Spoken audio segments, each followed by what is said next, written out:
man, it has been forever. It has been 5 million years, 50 billion years since Mr. Powell has been on the channel. That's right. How you doing, brother?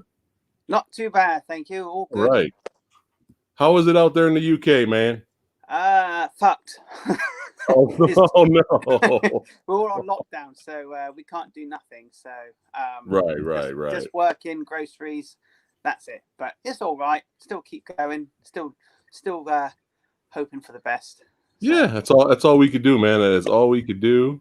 But I'm glad you are here. It's always a pleasure. That's right. It's always a pleasure to have JP in the house. That's right. Chat here to see who's here from the Movie Dojo Army early this morning. That's right. It's an early stream today. That's right. Not for you.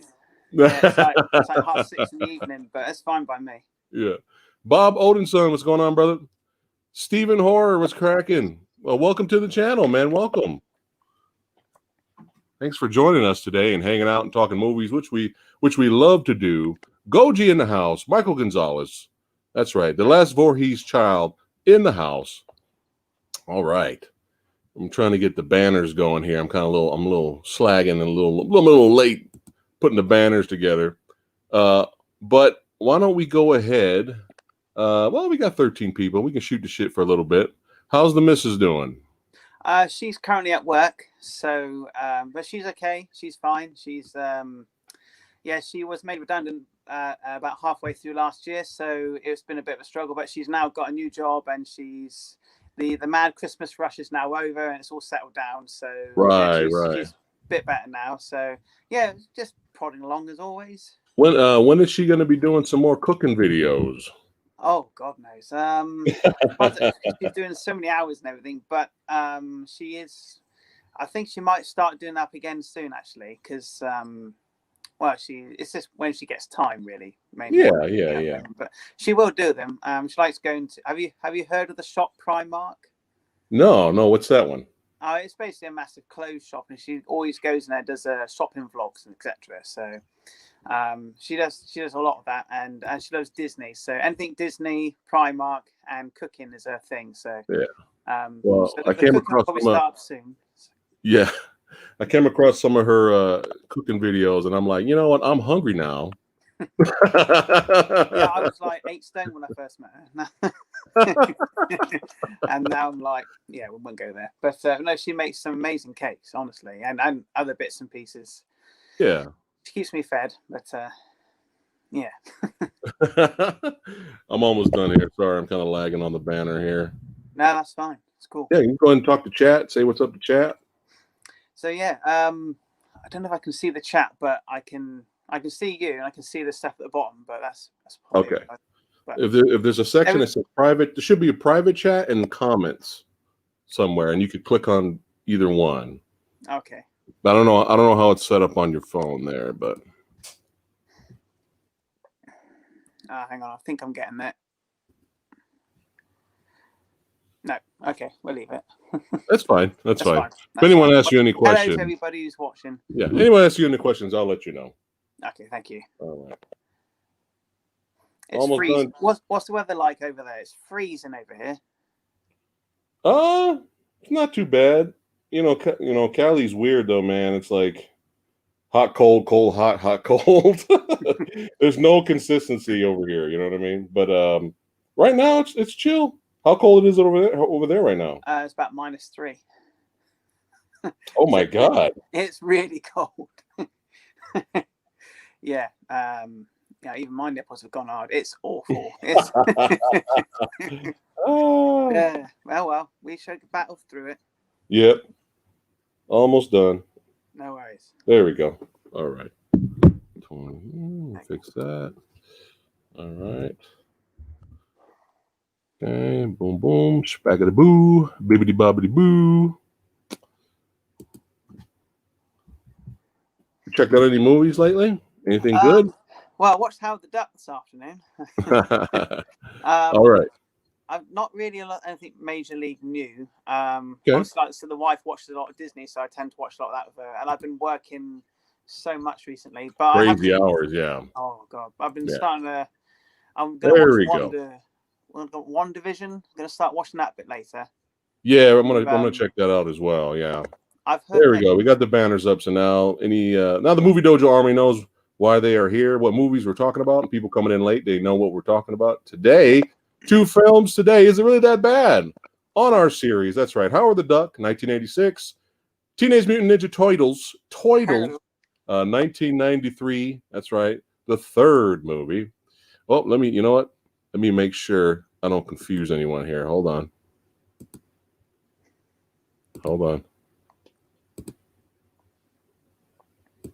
All right. There. make sure people know it's the third movie. Yes. Otherwise people will go crazy when they see the rating. The Rotten Tomatoes critics rating. They're gonna be like, what? I mean, just so you know, my favorite movie of all time is the original 1990 Ninja Turtle movie. Yeah. I'm gonna get that out off my chest now. Yeah. Hey, it's all good, man. Let's see who else is showing up here. Let me catch up with the comments here. All right. Blu-ray collector, what is going on? Beefy McWhat now in the house. Armani, what's going on? Brolacan. All right. Sean Cooter, what's cracking? All right. What is going on? I know Blu-ray collector. He's cool. Oh, nice. All right, cool. Awesome. 22 people, 22 badasses are here hanging out with us today. So that's enough people. We can go ahead and get it lacking. Get it clacking. Let me we'll go ahead and start by date. We'll get into Howard the Duck first. Is it really that bad? So let me tell you my experience of when I seen it the first time. And then several years later, believe it, it's not that many years later, I rewatched it again also last night so we can discuss it today. So this is going to shock a lot of people. Everyone's going to be like, what the hell? Okay. So believe it or not, I knew about Howard the Duck, the movie. I knew about the film. I was aware of it. I remember parts of it used to come on TV, but I just wasn't interested to watch it, back in the day, growing up.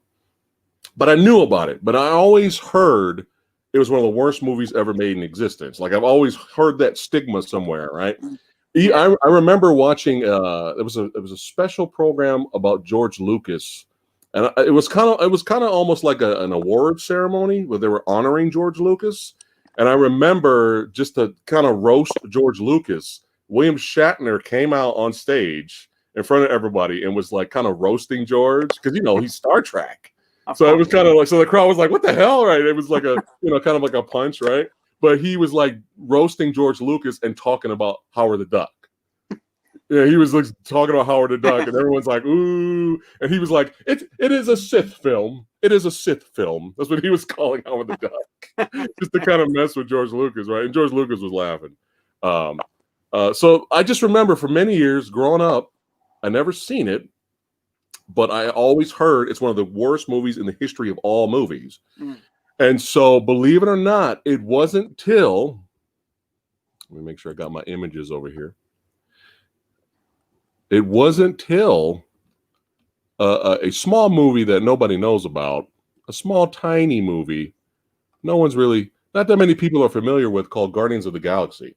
Oh, yeah. It literally was, because I knew he was based off a Marvel I knew he was a Marvel Comics character. I knew he had his own comic book, right? The wisecracking duck and all that, right? The sleuth and action and all that, and the comedy. I knew about that. I just wasn't interested enough to pursue, looking into it, right? Yeah. But it really wasn't until the end credits of Guardians of the Galaxy. There he is. When he popped up in Guardians of the Galaxy, right? Like, I was like, is that Howard the Duck? Like, what the I remember in the theater, I was like, what the hell? Is that Howard the Duck? My jaw dropped. Because, yeah. I knew who Howard the Duck was. I actually, I'll go into my side in a minute. But when I saw that in Guardians of the Galaxy, I didn't have much popcorn left, but what I did have, it was on the floor. I was absolutely shocked that anybody even thought of Howard the Duck. Yeah. And I was like, about this weird cameo at the end of the film. Most people going, who the hell is that? Who's that? I like a shout. It's Howard the Duck. People but it really wasn't. Yeah, it really wasn't until that little clip that I was like, Now I gotta go back and watch the damn movie, man. So me and Lady Fablet sat down, we watched the movie. I don't remember how, because I don't have the DVD or the Blu-ray. But we ended up watching the movie. Expecting the worst movie of all time in the history of all cinema, right? So that's what we were expecting. We were like, oh God, here we go, right? And we kind of just accepted it, went with it, and you know us, we like weird, as long as weird is fun, weird and entertaining, right? Right, and it was kind of like when we got done watching it, we kind of had a little bit of a smile on both of our faces, kind of like, yeah, this was weird and it was dumb and there were some cringe moments, but it really wasn't that bad. Like we kind of looked at each other, we were like, it wasn't really that bad. It wasn't the worst movie in the history of all mankind. You know what I mean? Like it was just, you know, you got to go in, you got to accept it though. If you don't accept, there's a duck universe, there's an alternate universe, and there's a duck planet that looks like an egg, all right? And there's duck playboys lying around, all right? We got duck boobies, okay? We got duck infomercials. And that's like right at the beginning. So if you're already done, just turn off. Don't watch the rest. Yeah. So you have to already accept the universe. So if you can accept the universe, okay, this is the universe. This is what the story's trying to tell. I think you'll be fine with it. So we were fine with it, and then it's been several years since we watched it, and then I watched it again last night, and I kind of feel the same way. I kind of feel the same way. Now I don't love the movie. This is my personal preference, right? I don't love the film. I don't go like, yo, Howard the Duck, son. I don't think anybody does. It scratches the fucking itch, man. Howard the Duck, I don't be calling people up, my homies, yo, you gonna come over? We're gonna have Howard the Duck watch party. You gonna come over? I know you're coming over, right? It's not like that, okay? It's not high art. It's not like an amazing, fantastic, awesome movie. However, kind of had fun with it. We had fun, So let's go ahead and get into it. So you talk about your experience and then rewatching it now, how you feel about it right now. Okay. Well, I remember when I was younger, we used to rent VHS videos. And what's that? I know. I'll tell you what it is. I actually can show you one. I haven't got Howard the Duck, sadly, but I do have a rental copy of Ninja Turtles. Oh, I love that cover. Oh, me too. It's my favorite poster as well. But I'm obsessed with this film. We'll talk about it later. But anyway, going to the that might be a whole other video. Oh God, that could be like a whole series. Yeah. But yeah, Howard the Duck. I remember I wanted to see it when I saw a trailer for it on a video, and I said to my mum and dad, "I want to watch that. I want to watch that," because I was into sort of like puppets and stuff like Jim Henson stuff with the Storyteller and obviously Ninja Turtles and Labyrinth and so forth, and of course Dark Crystal. And I saw the trailer and I said, I've got to see this. It's about a duck. I want to see it. And I think mum and dad kind of knew that it was a shit film, and they're like, oh, I don't know. Don't you want to watch Turtles instead? No, I want to watch Howard the Duck. Yeah. And I think it was quite a high rating, like it was like a 15, which is like a PG-13 over there. And they were a bit skeptical if I was allowed to watch it because it came out in 86. I was 3 when it came out, and I saw the trailer when I was about 5 on another video or something. And I must have been about 6 or 7. And Mum said, "Okay, we'll watch it, but we'll watch it with you. So if it gets too bad, we can switch it off." I was like, "Okay." And I'm not knowing anything about it, nor did Mum and Dad, because they hadn't seen it. And it's not the sort of thing they go to cinema to see. They were off going to see Star Trek movies. So it wasn't their sort of bag. And I remember sat down watching it, and the first thing that I clocked after watching it was duck boobs. And I've never seen a pair of boobs before. And I was like, so duck boobs was your introduction to boobies. Duck boobs was, wow. Life is like an airplane here with duck boobs. And it was just, it was like, what the fuck is that? And anyway, so okay. And but what I didn't realize at the time, not now I realize it, but I didn't, all the sort of like sexual jokes and innuendos and all that stuff went right over my head, apart from the duck boobs, because that was quite a visual thing. I was like, what the? And when when Mum and Dad went to bed, I went down. Obviously, we had the video. We rewound it, and I kept playing that bit again. Like, what the fuck are those? What is that? But anyway, so I loved it. Did they make you feel funny? I got no, we won't go there. But no, it was very odd, and but it didn't phase me. After that, everything else that was naughty in it of any kind was right over my head. So and so I loved it as a kid, and I watched it over and over. And every time if I was watching it, Mum and Dad walk in, they go, "Oh, not that film again." They walk right out. And but then I stopped watching it and got into other things, and then about 10 years a bit later, it came out on DVD, and I bought the DVD. Right. And I actually met Leah Thompson, who's the star of the film. Oh, man. That's awesome. And she signed the DVD and everything at this convention. Oh, how cool is that? And she said, you know, that you were the only one that's bought me anything Howard the Duck. Everything's Back to the Future with her, obviously. She's most famous for that. But I was the only one. And she said, right, because you bought Howard the Duck, and she had some photos in her bag of Howard the Duck, because they weren't selling on the stall. So she said, well, I'm going to sign you one for free, and you can have that as an extra as a thank you. Oh, how cool is that? Nobody else was going up to meet her for that. So she's not ashamed of the movie then? No, she offers photos in a packet. So yeah, but nice. So, but then I watched it again about 10 years after that, and now I watched it today. Right. And I can see why people hate it or think it's crap, because it's quite a lot to accept. And as in, like, I mean, I like Ninja Turtles. That's talking turtles doing kung fu trained by rap. So you know, a talking duck from another world isn't much of a stretch for me. So I'm more easily acceptable to those sort of weird terms, if you see what I mean. Right.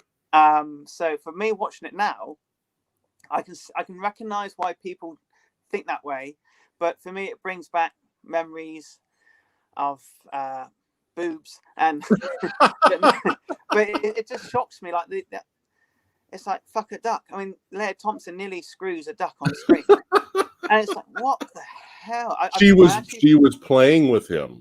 Well, literally. She said, "Just kidding." Remember, like right at the end of the scene. See. She was just kidding. And his hair goes like that. Oh, my goodness. But it was.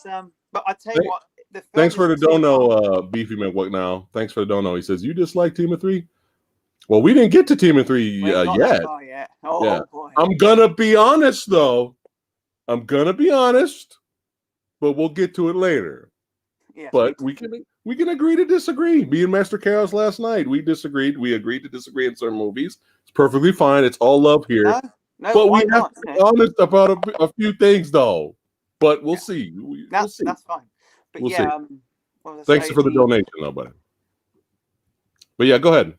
Yeah, so the first half is sort of playful. It's sort of, he arrives on Earth, he's trying to get a job. He gets a job at a brothel, and that doesn't go too well, obviously. And then there's the whole the Tim Robbins thing.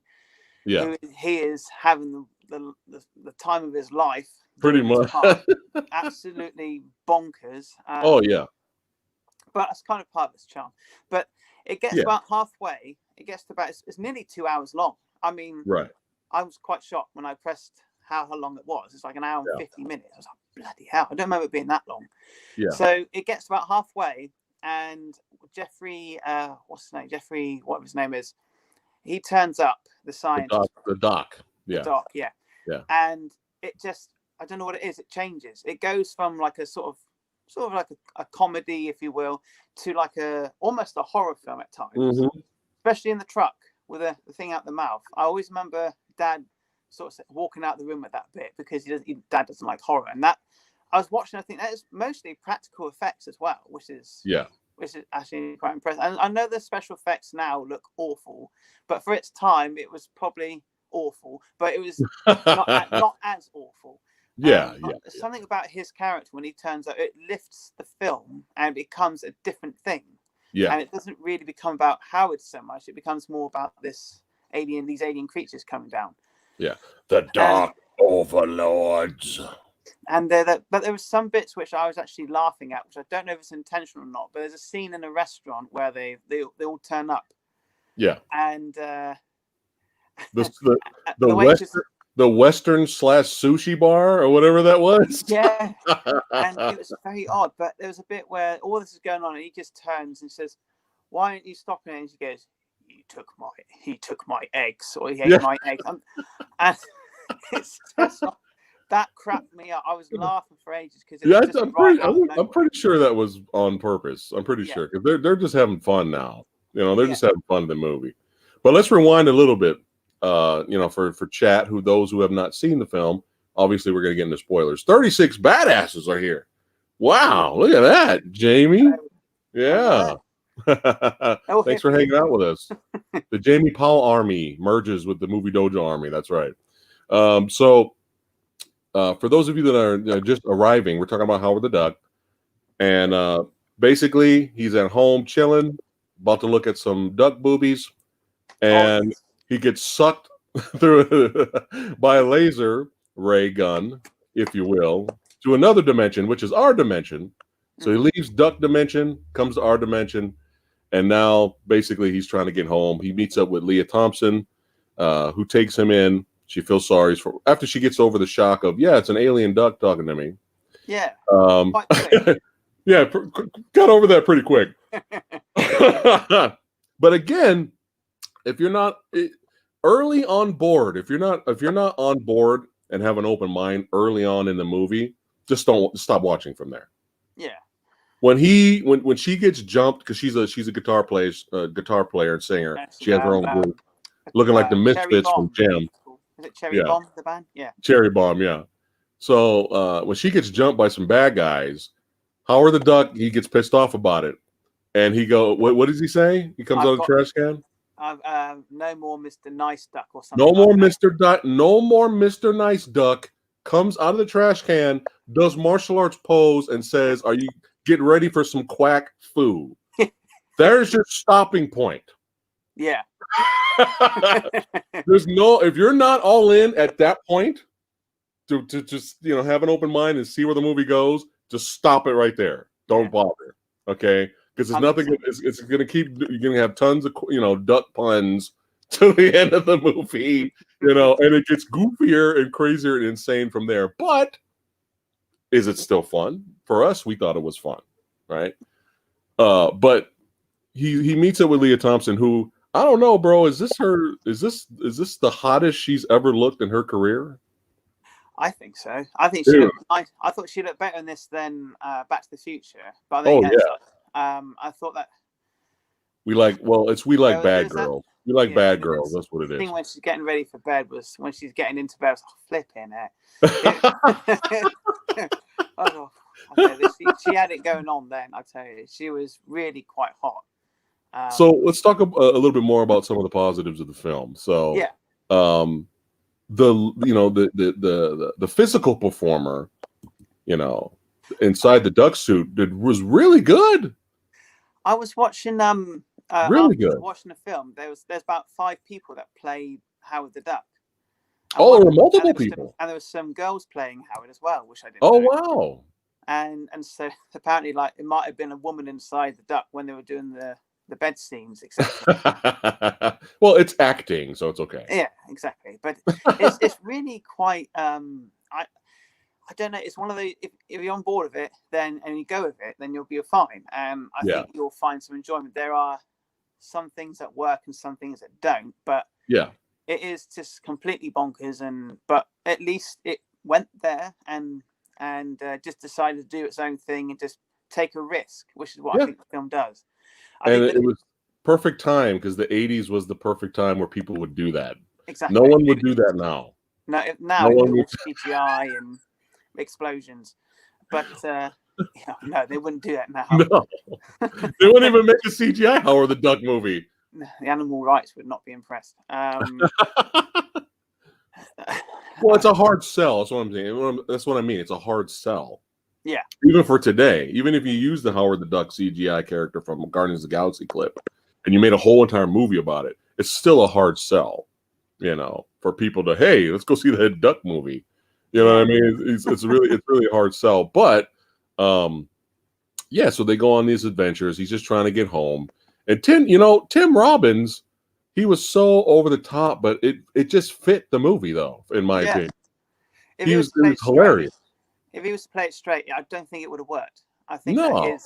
his zaniness, kind of, because I don't really know Tim Robbins for being zany or comedy. He's more drama for me.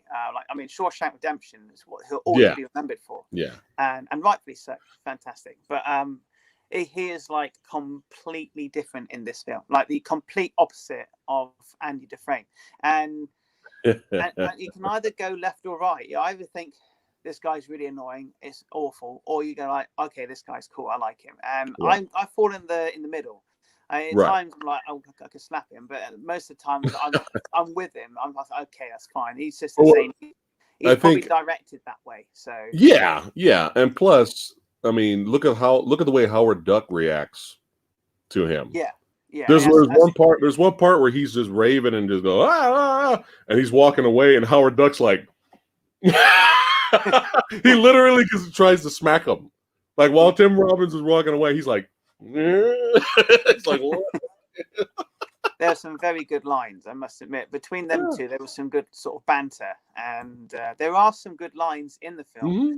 And I enjoyed the physical. Now you made it clear to me there's actual multiple performers. So all the physical performers did a really good job in the Howard suit, and the voice acting was good too.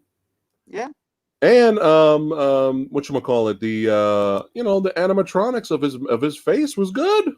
Yeah, it was solid. It was certainly better than some other films of its sort of kind. We won't go into these. Like something else that we're going to talk about a little bit later in the same video. But no, the effects are great. The actual feathers, when they stuck up, they actually look like. They actually look like real feathers. They actually look like a real animal at times. You can tell at certain times it's the beak is plastic and all that, but it doesn't matter. I think if you accept it for what it is and then you're with it, you don't notice it after a while. The animatronics, I think they did, considering what they had, a really good job. And again, we had duck infomercials on TV in the very beginning of the movie. Okay, all different types of duck infomercials, which was hilarious, and commercials, which were pretty funny. I'm saying, like, early on, the movie doesn't slowly be, oh, this is a realistic movie, and then okay, now we're bonkers. It's bonkers right when it starts. Yeah. So you're either in or out at that point. They got like posters on the wall for like Raiders of the Lost Ark, but it's like with a duck on it instead, and things like that, and like LPs and all the like posters on the wall and everything. It's just all duck. It's all duck. It's all duck. Yeah. It's duck puns, but it's part of its charm. Yeah. I think. So they meet up with the doc. Would you say it was Jeffrey? What was it again? I forgot his name. You said it earlier. I only just watched it. We'll just call him Doc. Yeah. So he tries to help send Howard back, but there's a mishap and there's a glitch in the system, and there's a big explosion. And what happens is they end up bringing down an alien who is not friendly. No, he's one of the Dark Overlords. That's from a planet of Dark Overlords. And now he's going to use the ray to bring the rest of the Dark Overlords down. He took my eggs away. Yeah. But I agree with you. When it got to the diner scene, it almost went horror. Yeah. Which is good. Which is good because you needed a villain for this movie. There really was no villain. No. Up to this point. So, and the practical effects, I think, still hold up. Yeah, that's the scene that I always remember. I would think of that as I think the practical effects still hold up. And, some of the visual effects, even though dated, still hold up. Even though it's dated, they still hold up. Some of the visuals. Right. It's no different from like the special effects from Ghostbusters or Big Trouble in China.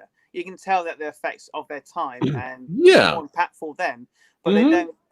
I mean, you look at some of the special effects, even in the recent Peninsula. the effects, some of that is like PS2 graphics. This Yeah. is older. Oh, thank but you. That's why we're friends. Thank you. Somebody else that doesn't like Peninsula. Thank you. That's right. Yeah, you get the Movie Dojo badge of honor now. You get the Movie Dojo badge of honor GIF right now. Here you go. Thank you very much. Oh, there it is. Oh, Movie Dojo badge of honor.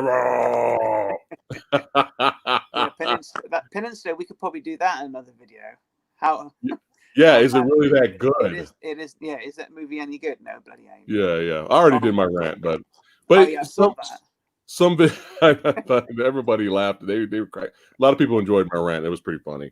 Yeah, some of the visuals, so similar to Ghostbusters, still hold up for its time, and then some of them are a little rough. Yeah, they're a little rough. The Doc, Jarrett, the Doc ends up getting separated from the Doc Overlord that was inside of him, and he merged. And this is what he really looks like in the movie. Now I know. I think they used some puppetry. Yes. Like Phil Tippett style, correct? I think so, yeah. I think that's what they did. Looks like it. Yeah, and you know what? Some of the design of the creature's fun, and some of the movement of it, it's that's just how it was back in the 80s for some of the creature work. That's just kind of how it was for creatures. That's all they could do. Yeah, visual style. So I'm sure, when you watched it on Blu-ray in high definition, I'm sure it looked even worse. Did it look worse because it was like high definition? Well, yeah, they did a really good presentation of it on the Blu-ray. It looks pretty good. Okay. I actually got a spare copy now, so I can send you this if you want. It'll probably take another month to get there, but I wish you would have told me because I bought it off Amazon Prime on the streaming service. I wish you would have told me. That's fine. If you want a physical copy, I can send you it. It's no problem. Okay. Well, we'll talk later. But yeah. Tell me about what they said about the monster when they created the monster. The monster itself. I mean, like I say, it's all done. There's not really much about the special. I haven't seen all the special features on the Blu-ray, but I know they do talk a bit about the special effects, etc. Yeah. And they did use a lot of like green screens, not green screen, sort of like the monster be like a screen, and they have like the character acting it out, and they sort of combine the two. I don't know how to. I'm not really technically clever, but on how to describe it. But I think that the effects, they did quite a good job of it, even though it does look a little wobbly at the end. It's been done before, but I think it looks it's fine for what it is for its time. I think a lot of today's generation, if they watched it, I don't know if they get past the duck boobs, but I think they would laugh at it because it's so dated. But yeah, I still think it looks fine. Whenever I see bad special effects in movies now these days, I kind of like, why? But when I look at the old films, I appreciate it's a product of its time, and so yeah. But I think the monster design, it reminds me of. It's been bugging me what it reminds me of. Yeah, and I can't think what, but I will eventually. It'll pop in my head, especially the way it moves and all that. It does. Yeah. I was thinking the same thing. It reminds me of something else, but it could have been something before or after it. I don't know, but there is some like a cinema creature design. Right. I don't know. Maybe the gate. I don't know. Maybe the gate. Maybe I'd have to. Thanks for the donation, Beefy Mick. What now? So he says, Samurai, you have the worst moderators ever. Jesus Christ, what the fuck, brother? All right, so I'm not paying attention to the comments right now, so I'm kind of back and forth. So if anybody gets out of line or becomes a burgle cut, you know how it is. You will be banned. Okay, so be respectful to each other, guys. All right.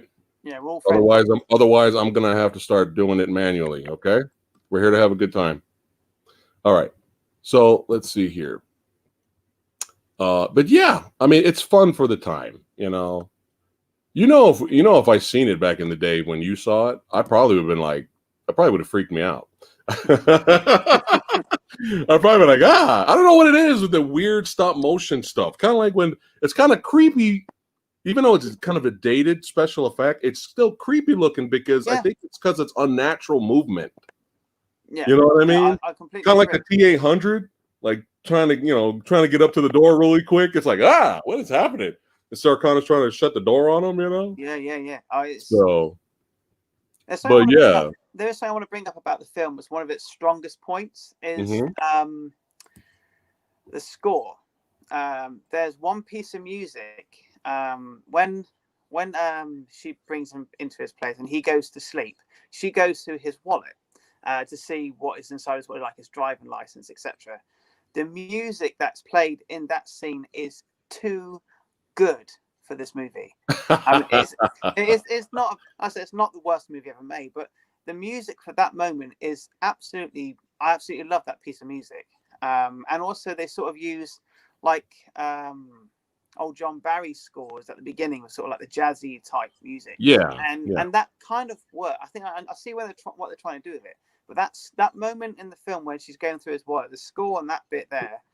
yeah. It sounded really nice in the watching it on Blu-ray with obviously the audio is very good, and the score comes through at that point, and it's I thought that was just wanted to bring that up because Yeah. music score is one of my passions, and that was something that would stand out, and it is too good for how it's done.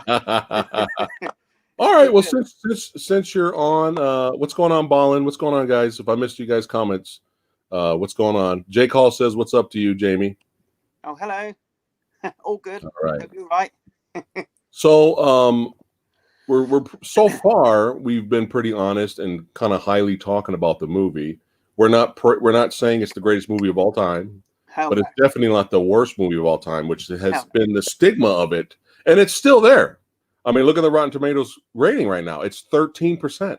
That's that's That is low, really low. That is right? low. And that's why I wanted to choose it for this series, just so we can discuss and talk about it.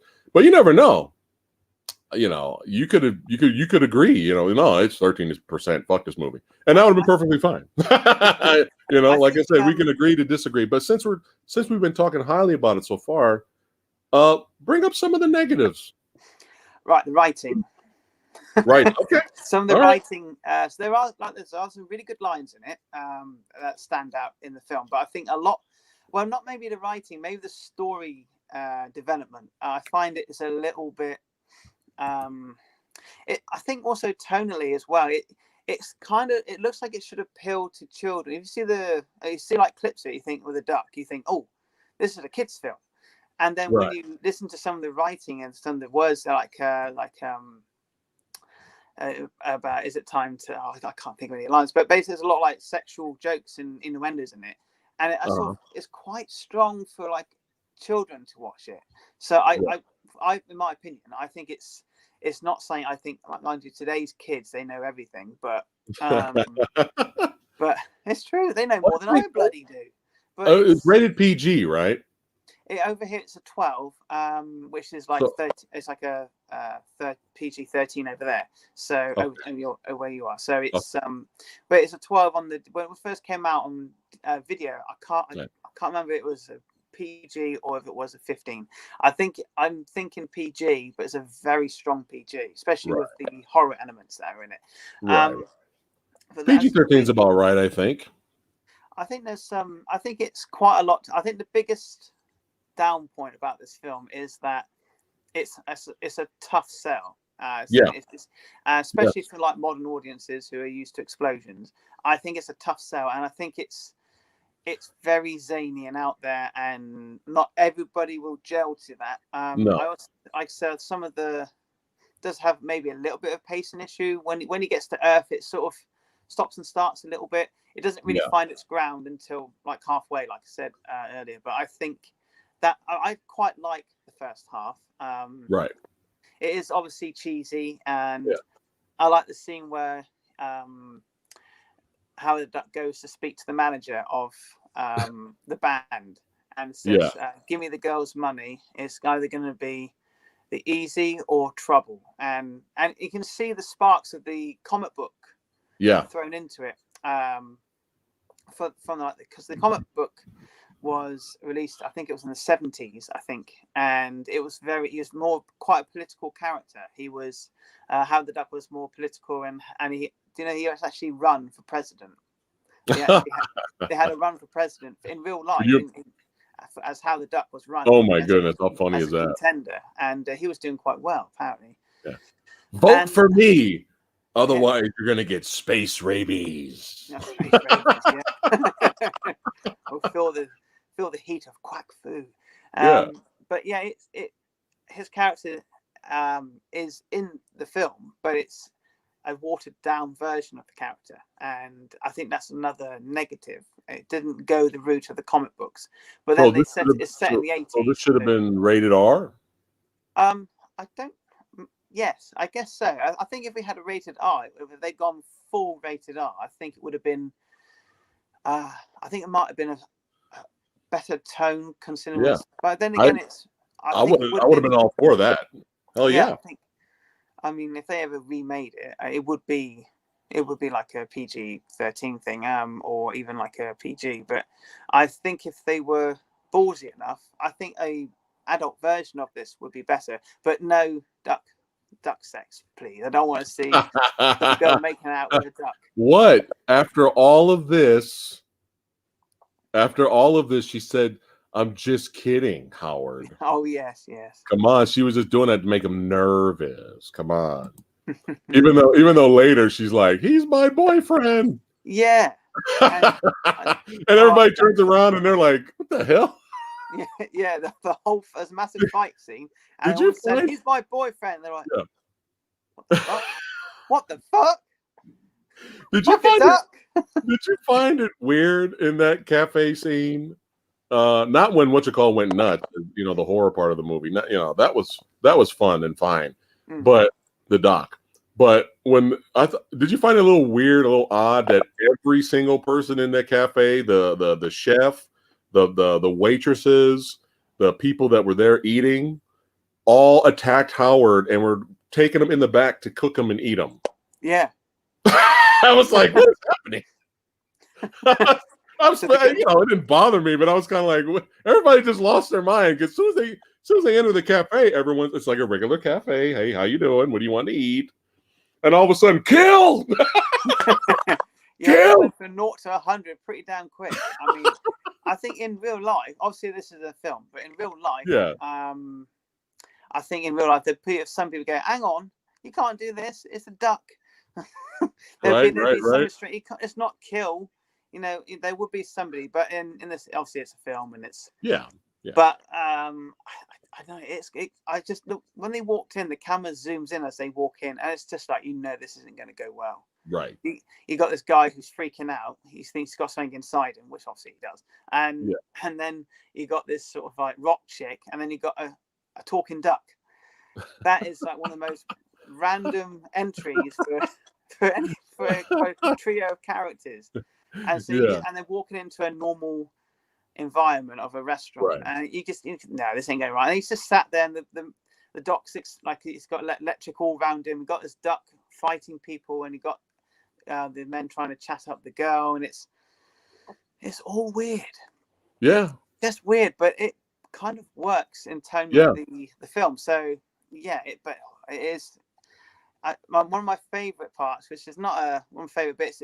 It's towards the end where how the duck is just turned up and he's on like a little tank thing, and with this big gun thing, and the villain, the doc, he goes, shut up, like, oh yeah, just as she go, you can do it, Howard. Oh, shut up. I just that, and it's just I love the villain. I really do love the villain. Oh yeah, he's great. He's not developed enough, but I think for what we got, his performance was so good, and he cracked me up. Yeah, he just cracked me up. The way he said it. Yeah, it's his voice. Shut up. Be like a demented Carmen. It's just that was for me was the strongest point of the film, was the villain. Yeah, and then we get a little bit of action, and Howard defeats the monster, and then we get a nice little rock and roll concert scene at the end, where Howard's down there just, he's shredding it, and they sing the theme song, and for some reason Tim Robbins is like doing the special effects and audio effects in the background. He's like directing, like stage guy, the stage hand. But It's harmless, man. It's Yeah. harmless. It's actually kind of fun, but it's weird as fuck. Yeah. But good weird. It's good weird, you know. And like Super Mario Brothers yesterday, which we talked about,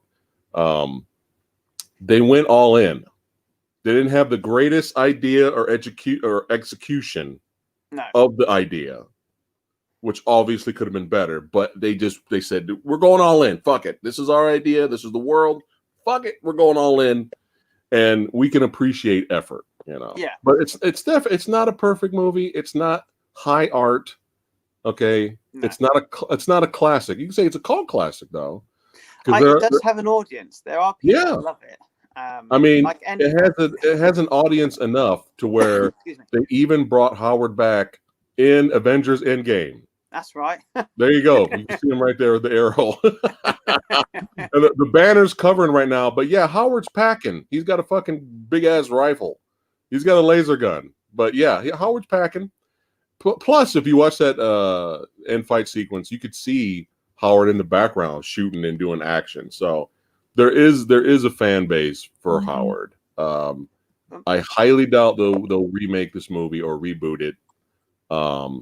No, you know, but wouldn't it have been amazing if Howard the Duck was the one who took down Thanos?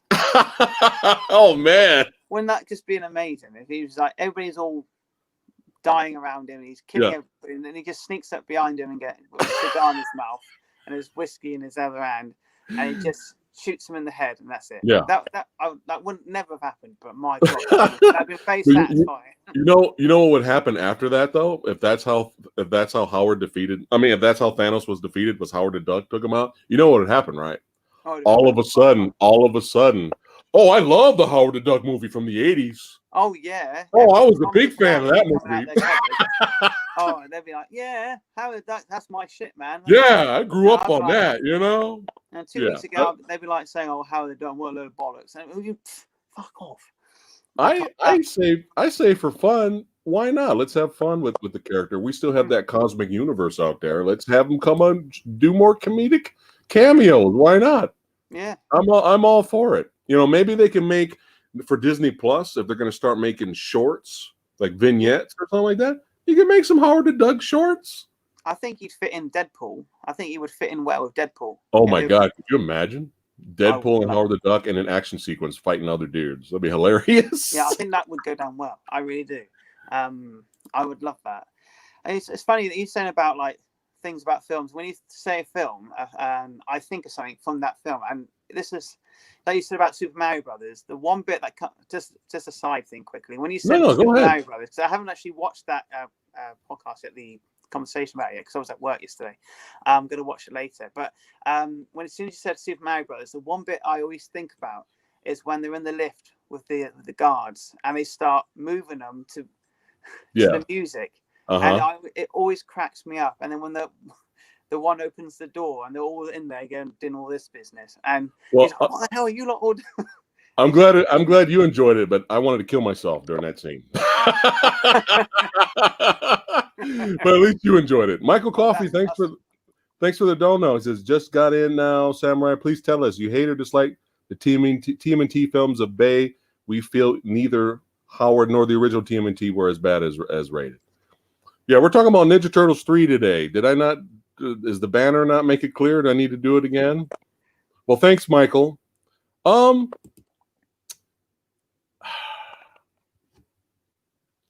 I didn't hate the Michael Bay one, the first one. I didn't hate it. Ninja Turtles.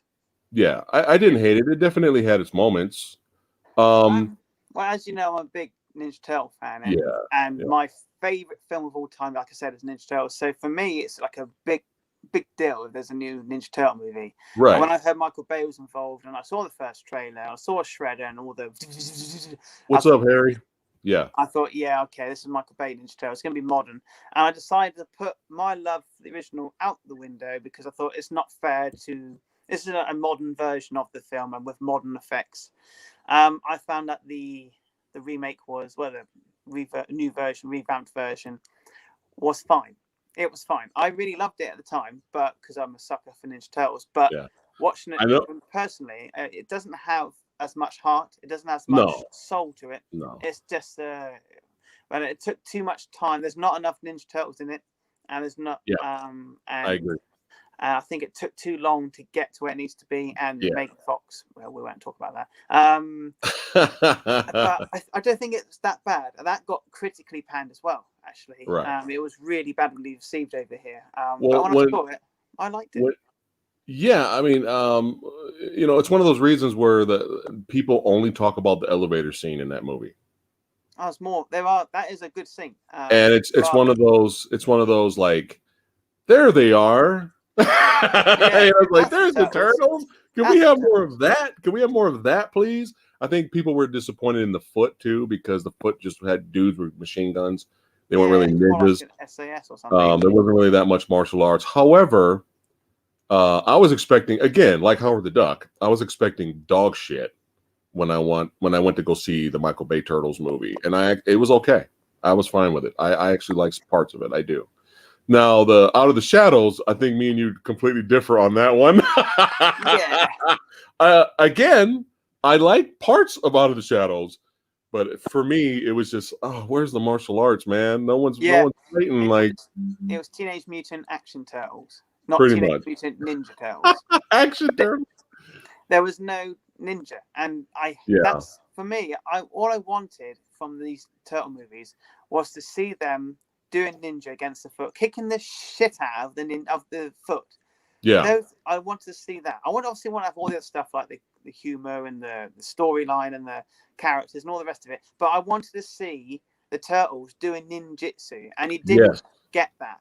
It was all like throwing people or it was off screen. You heard people it was brawling. all off screen, or it was like no, it just didn't. That part of it didn't work. When you watch the original Turtle movie, there's ninja pretty much all the way through. I absolutely love the end fight with Shredder. That on the rooftop, that was phenomenal work in the original movie. And then you watch the new one, and there is ninja at that moment with Shredder, but not one of the turtles gets a hit in. Not one of the turtles. In fact, they lose most of the time in the films. They lose pretty much all the time in the movie. Right. Maybe the first couple of fights. So Shredder was old. He had too much OP. He was overpowered. Yeah, he was too much. He was too much. But Bob Odenson said he enjoys Bebop and Rocksteady in Into the Shadows. They were great, but it would have been nice to see a fight. I think we saw a fight for a few seconds. Yeah, they brawled I really with the turtles liked the opening sequence in the Out of the Shadows when they're in the trucks. That was fun. I enjoyed that, and I thought, well, if it was going to be like this all the way through, I'll be fine with it. I think it'd be good. But they kind of went, and there was some good moments in it. I thought you loved it, though. Oh, I do. I mean, I'm trying to be critical about it. Oh, okay. Personally, I did love it. I love both of them, but I watch them now because obviously I was in the bit of the craze then. Now I I think, I can see why people dislike them. But I do think they do have some good things in them, in both of them. Do you think the franchise is dead? And we're not going to get another. We're not going to get another Bay Turtles, or that we're going to get another. We're starting over again. What do you think? Well, there's about 4 or 5 different movie projects happening at the moment. You've got there's Nickelodeon just announced that they're doing the recent Rise of the Ninja Turtles animated series, which I'm not a fan of. I've seen a couple episodes, but they're bonkers, and it doesn't. Yeah. And there's the movie of that coming out on Netflix. I think it's the end of this year. They're doing like a full-length episode movie. There's also their talks of doing the recent comic book, The Last Ronin, which is phenomenal work. Absolutely brilliant comic book. There are talks about doing an animated movie of that, which would be amazing. There's also talks of doing another live-action movie with Seth Rogen in charge of it. He's in charge of this film that's coming out. And there's another, I think that's live action. I can't remember if that's live action or animated. And there's also there's talks of a dark version of the Turtles coming out as well. Oh, really? That would be really oh, yeah. Because we've had all these sorts of Turtle movies. All the people that grew up with it want to see badass Ninja Turtles. Oh, yeah. A buddy of mine sent me an artwork, just a photo of somebody who painted something. And it was one of the coolest things I've ever seen. It was a black and white silhouette of Leonardo. And he's like got his swords. He's like really badass. Looks like he's kind of been through some shit, and he's holding in his hand the other 3 bandanas, and that's it. And I was like, "Whoa, what happened?" Like it was like he looked like he's ready to battle, but like he was like honoring his fallen brothers. It was so cool, like the artwork piece. I should have showed it to you guys, but. Let's not. I know we're getting turtle happy here, but by the way, chat. If you're curious, me and Lady Fat Blood absolutely love Batman versus the Ninja Turtles movie. We absolutely love that animated movie. That was good. Great. That was a lot of fun. Oh my god! Reference to 1990. Oh, we were fanboying like big time. And that, again, that also took a lot of chance of its storyline with like them. Of the animal side of things in the prison, when they go to like halfway, they go, everybody's like an animal, or mutated into an animal. Right. Like the Joker's like I can't remember what he was, but he's turned into an animal at one point. But I loved that's Batman versus. It had so much humor that landed, and it was and badassity. Yeah, they had good choreography. Batman versus Shredder was like the reason to watch. Like it was so good. Goji says, thanks for the no Goji. He says there's also a Ninja Turtles 4 in the works. So there is one. So you're right, Jamie. Okay. That's also another thing I heard. They're going to do another live action sequel to the original trilogy. Okay. Omniblast is here. She-Ra is here. Awesome. I call her. She's great. She's a follower. she's part of the Movie Dojo army. That's right. Scarlet, Lady J, that's right. Baroness, she's got it all covered there. But thanks for popping in, Omni. So let's not get sidetracked. I know we're getting all happy here. So let's go back so we can give our verdict for Howard the Duck. Now, chat, don't forget, chat, it is your time as well, and we want to read what you guys put in the chat comments. Okay, definitely. Give your rating. Based off of the Rotten Tomato critics style of rating. We want to see what you guys think about Howard. You loved it, you hated it. We want to read it while we go on to the next movie. So, is it really that bad? Howard the Duck, 1986. Is it really as bad? As low as 13%? I am going to say no. Any movie that could give me some fun and some entertainment, that movie it does not deserve a 13%. It doesn't deserve a 90% now. I don't know. I don't even know about a 60%, but 13% is a little bit too low. That's way too low for this movie. If you can give me some type of entertainment, then it deserves a lot higher rating than that. So that is what I am giving it. Jamie, is Howard the Duck really that bad? 13%. No. No, it's not. I think personally, I would say in around 65%. I think critically, well, I do love it a bit more than that, but I think personally, I go quite high. But that's your personal rating, right?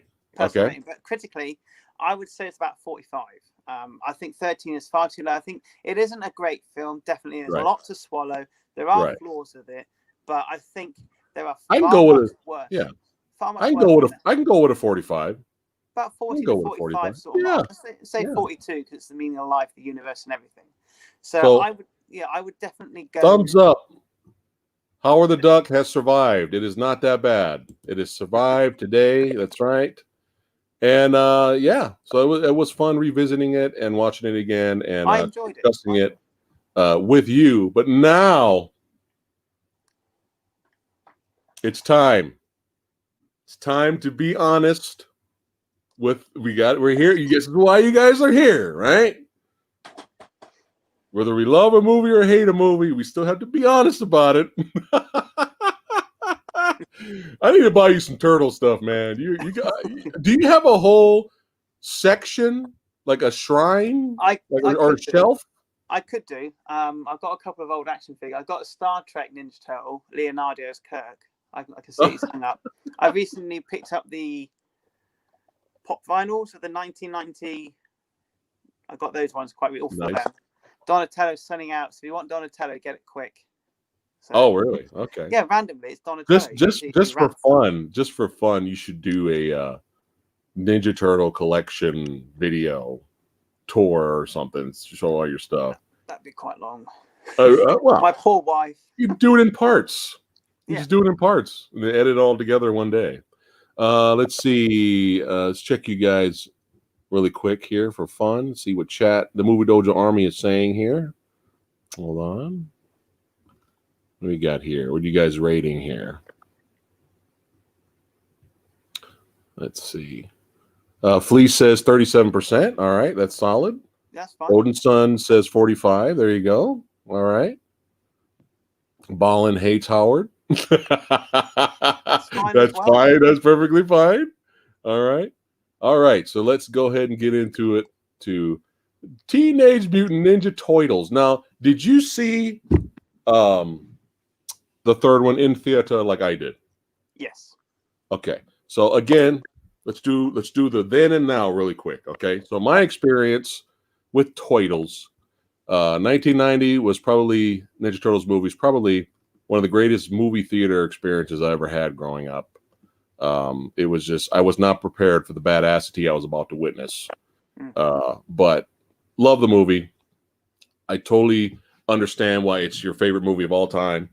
I cannot argue with that. I support that. The second one was definitely fun, nostalgic.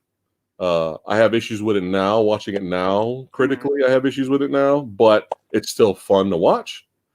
But let's rewind a little bit. Back in 1993. So I remember walking into a bookstore, and on the side, they had the magazine section. I remember walking over to the magazine section and maybe check out the newest Game Pro magazine. I know I'm dating myself right now. EGM, Electronic Gaming Monthly magazine or whatever, or comic books or whatever. And I look over there, and there was a Ninja Turtles magazine there. And I was like, oh, what's going on? And I kind of peek at it. And it said on there, coming soon, Ninja Turtles 3. And I was like, oh my God. I was so excited. And then I opened up the magazine, and they were talking a little bit about the movie. And they made an announcement in there that Casey Jones was returning. And this was my reaction. Ah! Yeah. That was my reaction. I was so excited. I was losing it, man. I was losing it at that young age. I was like, oh shit. For some reason, I didn't get a chance to see it in theater when it came out. And by the time I went to go see it, it was put down to the $3 theater in the area, right? So, it comes out in theater, and then after a while, it leaves mainstream theaters, and then it goes to the $3 theater. So I was like, hey, Mom, you want to go see a movie? Excuse me. I was like, hey, Mom, you want to go see a movie? She's like, yeah, sure. She doesn't really care as long as we go out, right? She doesn't care, right? And I went to take her to go see it. And remember, this was a $3 movie. I paid $3. That's good price. And when I went inside and saw, as soon as the movie started, and I saw this, as soon as the movie started, I was like, oh no. What happened? What did you do to my turtles? What did you do? And I was just like, what is going on? I can explain that. Happening? And then, I was just so disappointed with Casey Jones, who did absolutely nothing. Even if you love this movie, you guys have to admit these things, man. He did absolutely nothing. He didn't even get in one fight. I hated it. I liked some parts here and there, but overall, I was just like, oh, God. And then you had fucking, Chuck E. Cheese Splinter. Did you enjoy your Chuck E. Cheese Splinter? Yeah. It's just like, listen, my sons. There's even some parts in that movie where they just reverse what he's saying. So he speaks dialogue, he pauses, and then they reverse the footage. in one sentence that he's basically talking to the turtles. We're at Chuck E. Cheese level here, okay? Chuck E. Cheese. And I mean, come on. Whether you love the movie or not, and there's nothing wrong with loving the movie. There's nothing wrong with this. But let's be honest here, okay? Derp. Derp turtles. All right? Derpy derp turtles design. Come on. We go from Jim Henson. We go from Jim Henson to this. Come on. They do look a little boss-eyed. Come on. Leonardo got it the worst out of everybody else for some reason. His effects were just like his practical effects, the animatronic effects were just like, oh. And every time they moved their mouths, I was expecting something to break. I was really expecting some short circuit because it was like it wasn't smooth and fluid like the first movie, you know. It was just like, you know, I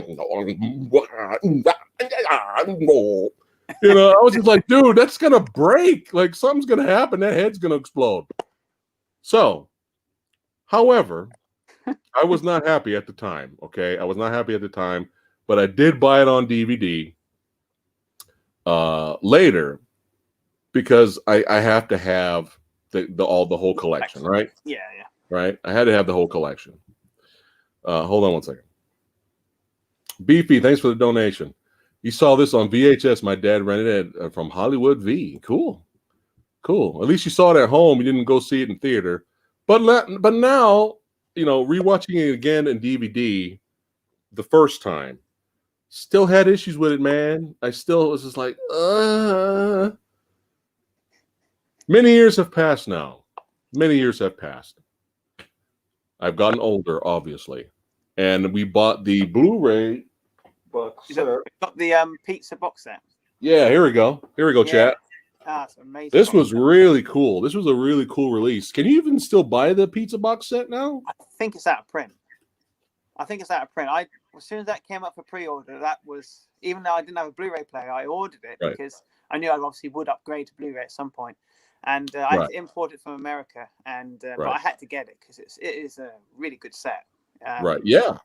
So we got that. Watched it again. Still not the biggest fan. Clint Eastwood? Yeah, Clint Eastwood. The guy didn't even look like Clint Eastwood, though. No, he looked more like Bell. He looked more like Bell from Drop Dead Fred. Watched it, so I to catch up. I haven't seen it in years. I haven't seen it since that Blu-ray release came out. So watched it this morning. This morning when I woke up, I was like, I gotta hurry up and refresh the memory here. Watching it again, I will save my verdict till later. Okay, but now let's get to the context of you when you watched it for the first time and how you feel about it right now. Go for it.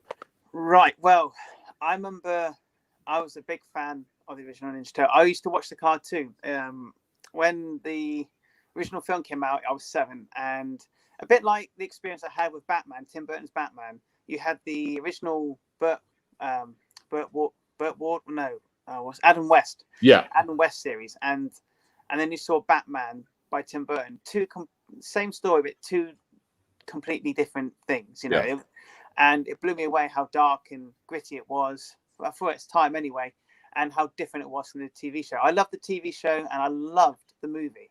So then I was in the turtle craze very young. I was the right age to be a turtle fan. I was born in '83, and they came out in '87. So lunch boxes and kids at school were talking about the TV show, and I rush home to watch it.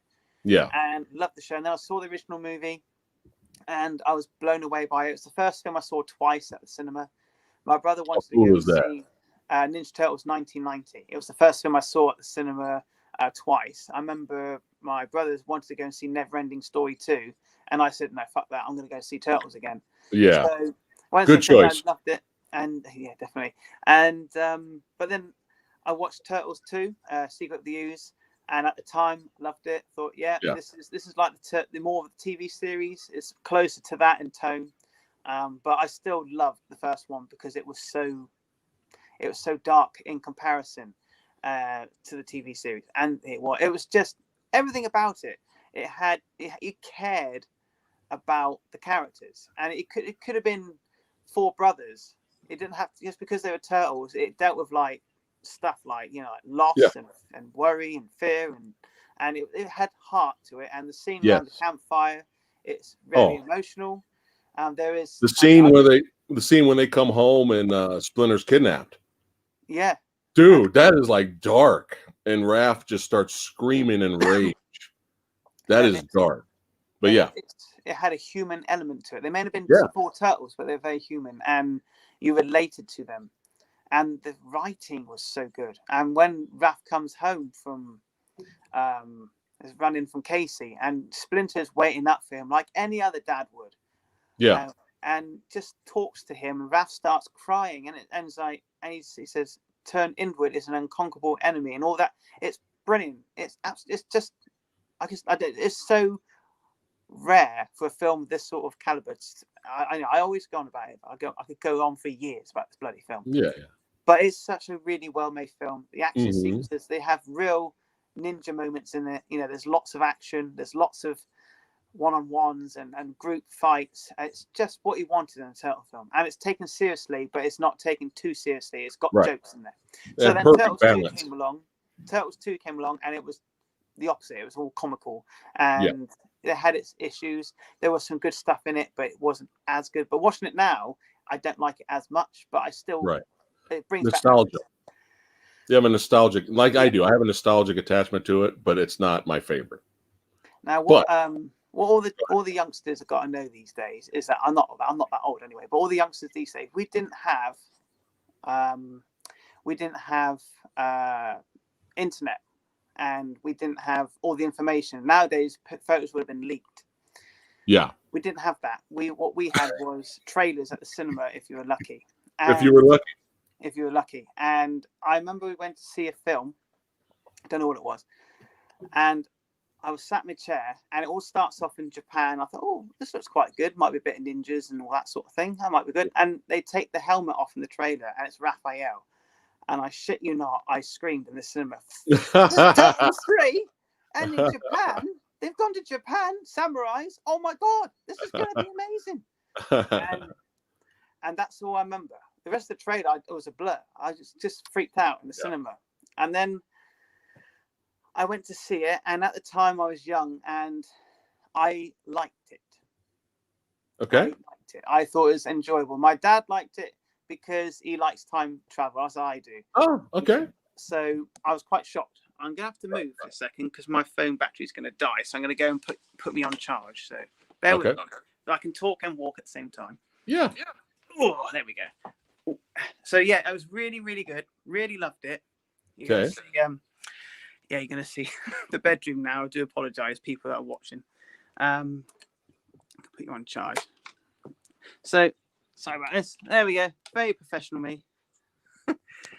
So, yeah, absolutely liked it as a kid. Watched it, loved it. And then I watched it not too long ago, quite recently this week, in fact. And it's a load of dog shit, really. It's not as good as I remembered it, but I still like it because it's nostalgia. But I do feel that the effects and the animatronics and the look of the turtles is abysmal. Now, you were mentioning about the turtles doing the dancing at the beginning. Yeah. And the very first film, at the end, they're on the top of the roof, and they say, and they're at the top of the roof, they see Casey and April making out, etc. Yeah. And then it's all cowabunga and all that. The second film opens, and the kid goes into the shopping area, and they're taking over. There's all these thugs and everything. Mikey says, "It's a good job that we saw you from up on the roof." So it's basically continuing seconds later from the first film. And right at the end of the second film, they all come home, and Splinter's like, "Go ninja rap," and all that. You've been seen out. Right. They start doing their flips. They say, "Right, 10 flips now." And they do the flips, and that's when they start dancing, which is what opens the third film. That's why they're dancing at the beginning. They're doing their practice from the second film, the end of the second film. So they're trying to continue it like it's one whole thing. But you got to remember, though, I was not prepared. Oh God, no, who was? I was not ready for that. However, you know, you got the goofy dancing and the derpy faces, which was a huge turnoff for me. However, the good thing about that opening montage, hey, you got the Ninja Turtles poster in the background. Perfect. Yeah, it's your favorite one as well, isn't it? Yeah. It's all good. The good thing about that opening, though, the martial arts katas they did, dude. The martial arts weapon katas, whatchamacallit, them showing off with their weapons is actually one of the better parts of the movie in the beginning. That's my When favorite. Michelangelo's going crazy with his nunchucks, Raph's doing his thing, Leo's doing this cool spinning sword technique. I mean, that is dope. That is dope. So if you can get past the bushwhackers, if you can get past this, then you can enjoy them doing their martial arts demonstrations. Was really good, like really good stuff. Omni Blast, really thank you for the donation, Omni. Oh, she goes, TMNT, they're the world's most fearsome fighting team. They're heroes in a half shell, and they're green. When the evil Shredder attacks, these turtle boys don't cut them no slack. Yes, right. Thanks again, Omni. Thank you. But yeah, go ahead. So yeah, that opening is one of my favorite bits of the film. I will be honest. And there's a scene. I'm sorry, I'm a bit wobbly. I happen to hold it with my hand. There's a scene. People like your poster. Chat likes your poster. Yeah, I'm trying to keep it in shot. I've got another one over there as well. I might show you in a second. But yeah, there's a scene where they go into a dungeon to have a fight. I enjoyed that fight, and there's actually a couple of good lines in there where they how about you? There's this really large guy who's looking after the area and the dungeon, and one of the turtles, I think it's Donnie, says, "Why don't you pack a lunch? In fact, pack 3." That always did crack me up. And then he puts himself inside it and lifts himself up in the cage. He goes, "You can actually lift that thing. That's impressive." I love all those sort of lines. I thought it's not, you couldn't do it now, mind. It's a bit naughty for nowadays. But no, that was a good line.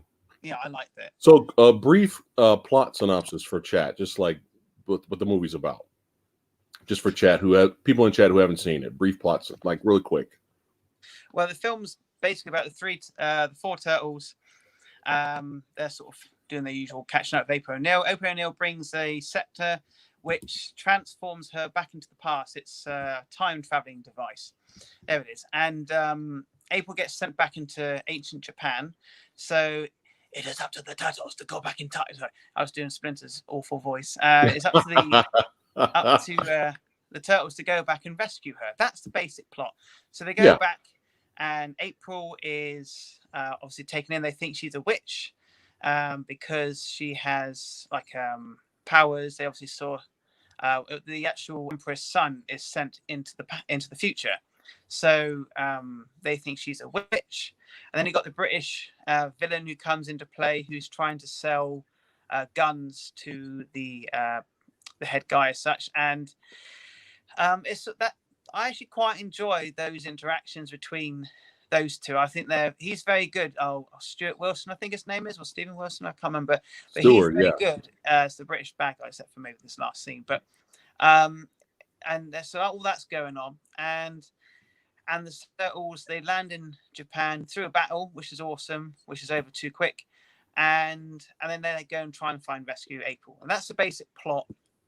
And it's not a bad story. It's not the worst. But it's just not executed as well as it could have been, and they really did kind of miss out on the whole samurais and everything. They could have done so much with that, especially them being ninjas. It could have been they could have done a really good, stronger story with it. But I did still enjoy it as a kid. Now I do find it sluggish. I find it quite slow. I find that the fight choreography isn't as good. It's a bit flat. It's nothing really exceptionally well done, but there are some good bits here and there. Mm-hmm. A lot of the comedy is forced and not natural. And there's a lot of some of the comedy. Some of the comedy is fun. You know, some of it's fun. Some of it works. Some of it definitely works. but some of it, like you said, is forced. There's a lot of dead air, There like is dead air jokes. Like you could hear the cricket, it's called the crickets. You can hear the crickets, man. The crickets. Can I say critics? There we go. Nah, goddamn it! You know what I'm trying to say. Yeah, crickets. But you know, I still, you know, obviously being a Ninja Turtle fan, I still like it. Yeah. I think that's probably what keeps me liking it. But yeah, I do, you know, I like the other two films, but the first is the best. It's completely the other end of the scale when you compare it to the first one. So if you don't compare it to the first one, if this was like the first film, I'd be disappointed. But I didn't have that awesome first one to compare it to if I hadn't. You know. So I'm still pissed off about this. oh, I'm the still Casey mad. Jones. Yes. I'm still mad. You know, the only good thing about Casey Jones coming back, even though he did absolutely nothing, the only good thing about him coming back is Elias's performance is great. Like his performance, like he actually said some funny things. Like when as soon as he comes in, he's like, "All right, let's bust some heads. Well, let's do it." And then I think Donatello's they're trying to explain what's going on with the whole, you know, the time machine and all that. And he goes, "One more time, but in American." He wants to repeat it. But it's just, but in American, that's laughed. So I mean, you could tell he's trying. But another thing that frustrated me was we spent more time with this guy. Yeah, we spent more time with this guy than the Casey Jones we wanted to see.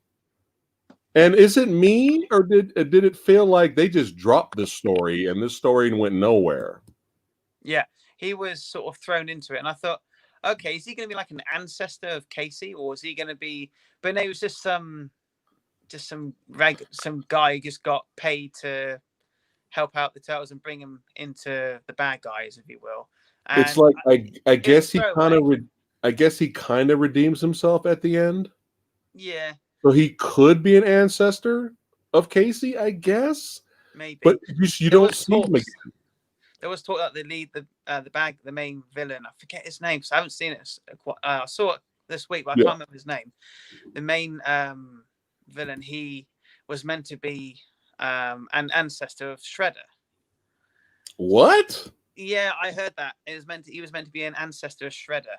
I don't believe it. They didn't bother going into that at all, but no. But I did think I'm glad that it wasn't needed. I'm glad they didn't go with that. It doesn't make it would have made no sense. No. But the whole thing with Casey, I mean, there's a bit where he joins them and he goes, "Miss me," and April sort of looks at like, "Are you?" Yeah. Okay?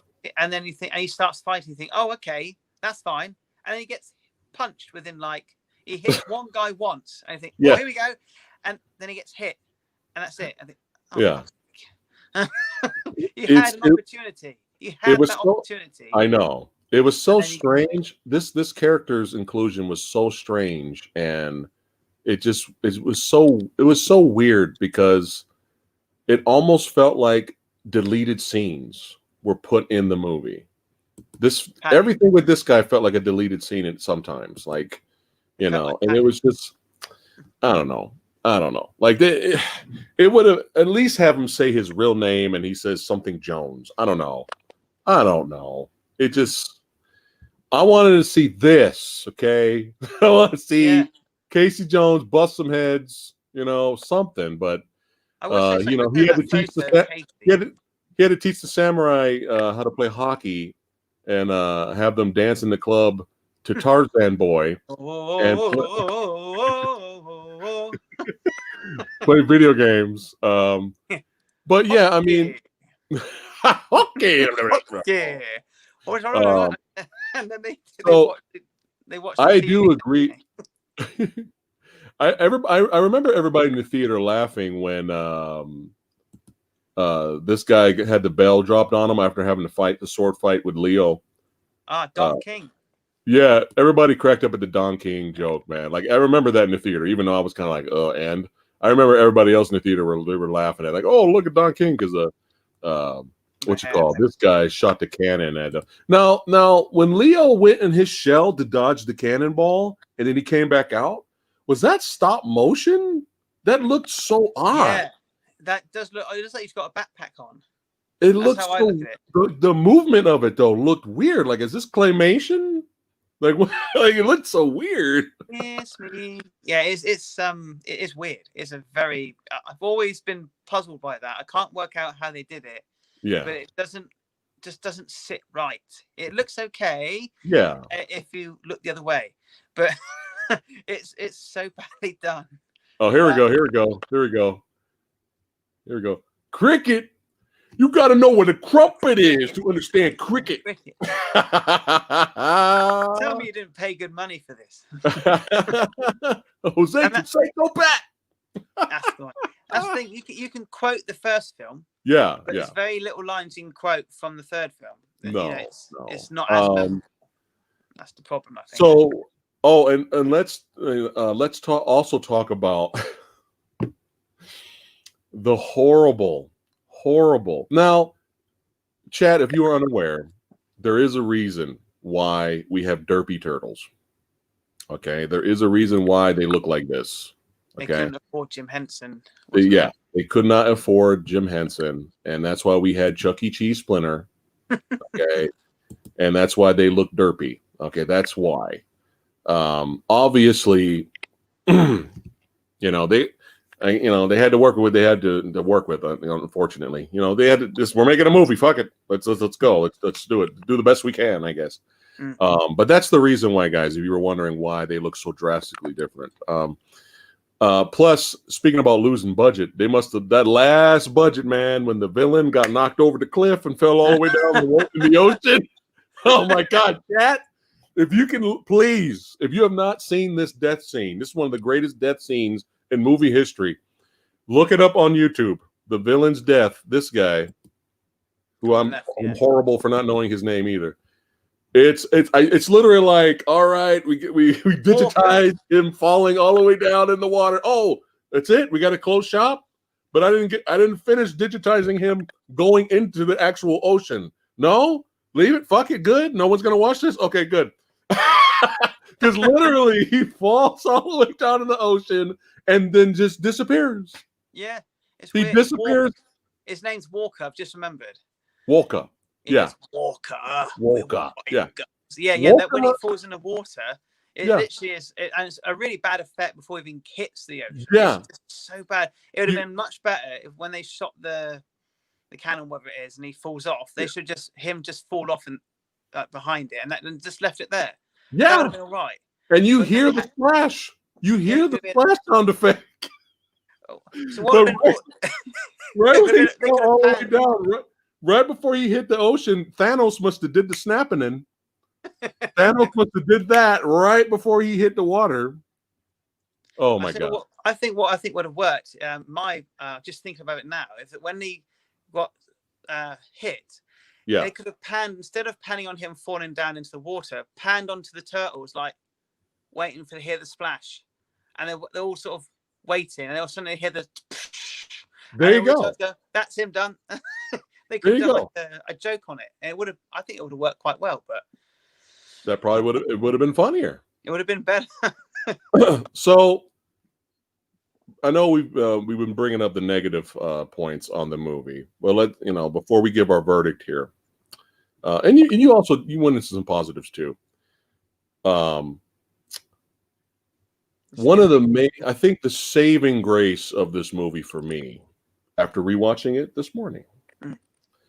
The saving grace of this movie, barely making the cut, barely getting past the finish line for me, is that, the fight choreography obviously is way better than the first movie. And it doesn't have that many fights. However, the fight scenes that are in this movie, I think,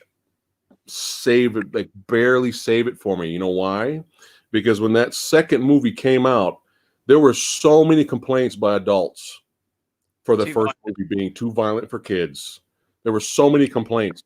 I remember walking into a Christian bookstore, and in the back, I'm not making this up, guys, in the back, there was this whole section so that anybody who walks in the store could clearly see it as day. Like they have a whole display of book novels like books in that Christian bookstore warning parents, do not let your kids watch the Ninja Turtles movie. I remember looking at it like, are you serious? Like, really? And I remember like turning pages, like I just I was kind of mad, dude. I was like, what? And I'm like flipping through here, and it was like the movie, like stupid reasons. The movie's too dark. All the fight scenes at the end are at night. Like, what are these are the reasons why, it's like parents April O'Neil's skirt was too short. What? Sexual tension between her and Casey Jones. These are all naughty things. Your kids should not be thinking of these things. There was cursing in it. It was too violent. It glorified violence. I could not believe what I was seeing. And I turned around and said, I ain't buying shit in this store, and I walked out. Go ahead. I need to tell you something about that. You saying about all that. This is related. You have that book. No, I wish. I would like to read it. Go ahead.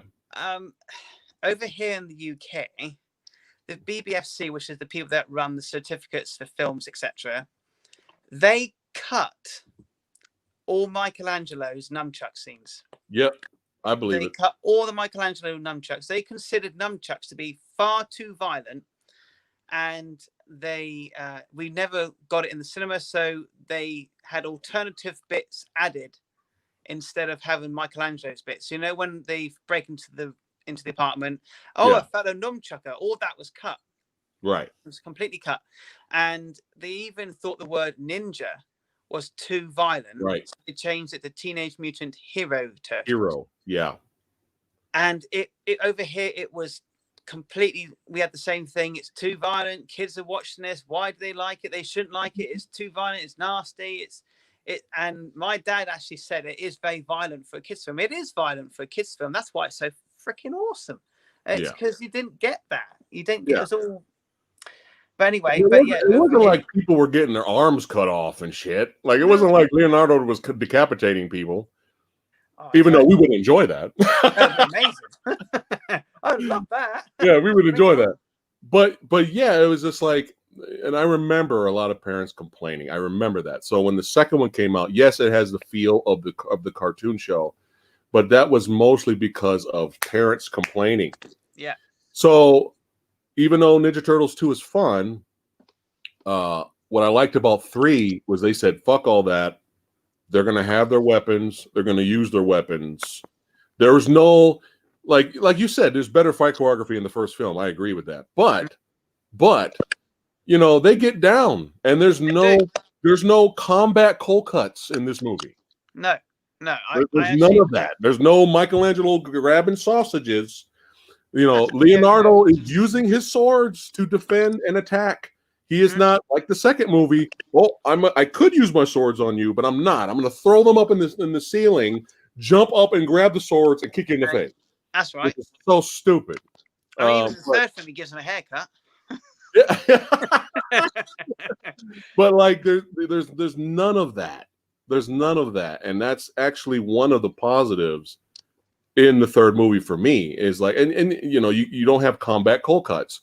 And I like that one scene. Was that a real one take, or was that a real take of Raphael throwing that sai to because what they call it, was it Mitsu had the arrow? Yeah, I think it was. That was real. Like that, he was far away. He was far away. He really threw that sai far away. No, 90. That's not nice. Yeah, that was. Yeah. I know. Yeah, that was actually pretty cool, man. So I mean, there was, and that's another positive for me, was that we did not have combat cold cuts. Okay. No. Another positive with the movie is the soundtrack. The Japanese score that's in there is really good. It is. It's too good again. Yeah. When I was watching the beginning part, and they get the sunset, and the horses are riding it, and you hear the drums, I was actually getting pumped up. I was like, yeah, all right, So the score is really good. So no combat cold cuts. The score is really, really good. And there was one more thing. And what's his name? Walker.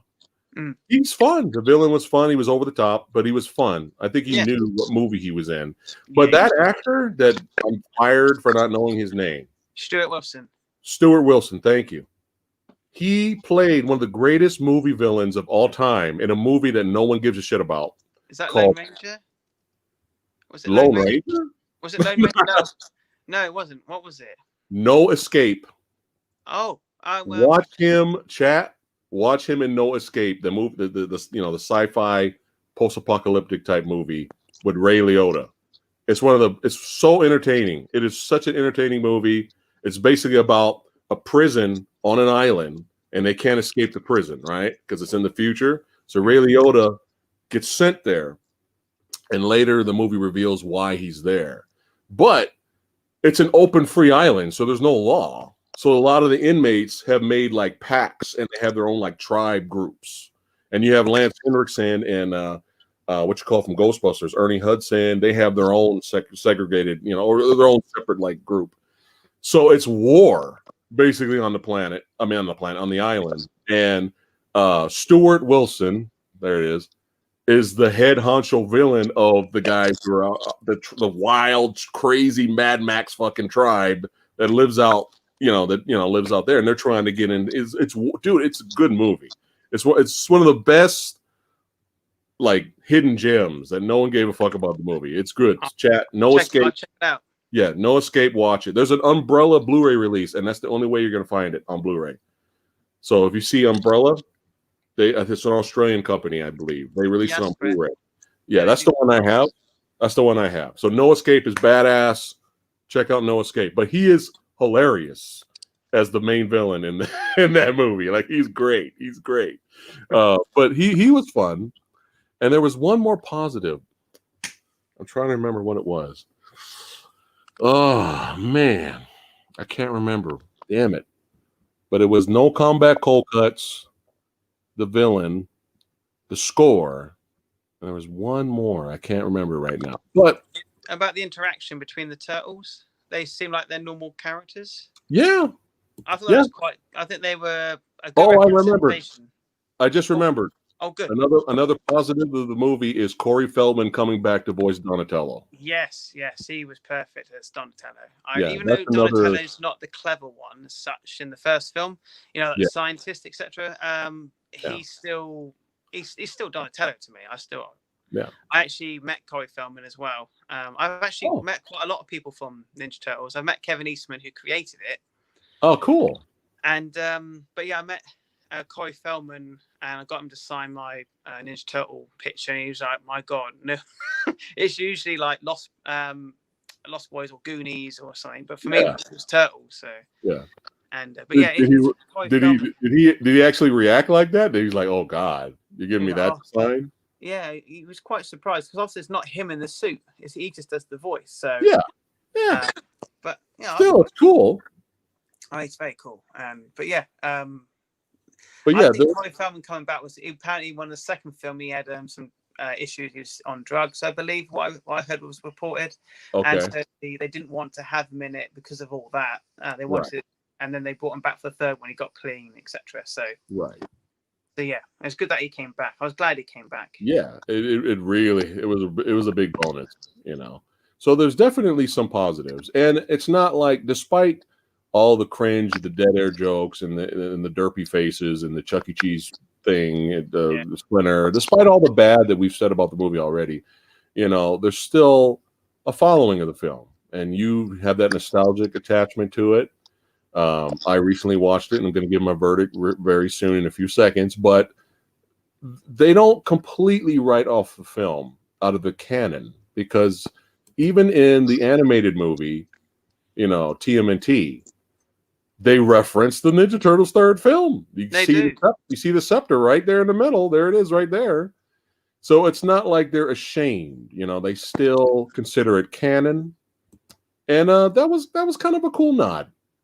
That was kind of a nice animated. Was on the TMNT. We should look up the Rotten Tomatoes rating right now just to see. I bet you it's low. I guarantee you it's low. Oh, it will be. Yeah. What did I think about it? Yeah. Yusuf, what's going on, brother? I just seen you right now.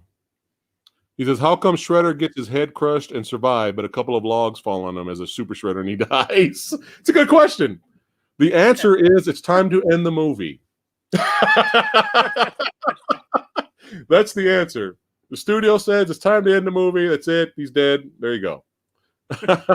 Hey, Orlando, No Escapes. No Escape's a great movie. Yes, dude, telling you, No Escape. You're gonna watch that movie and you're gonna be like, "Where the hell was this movie?"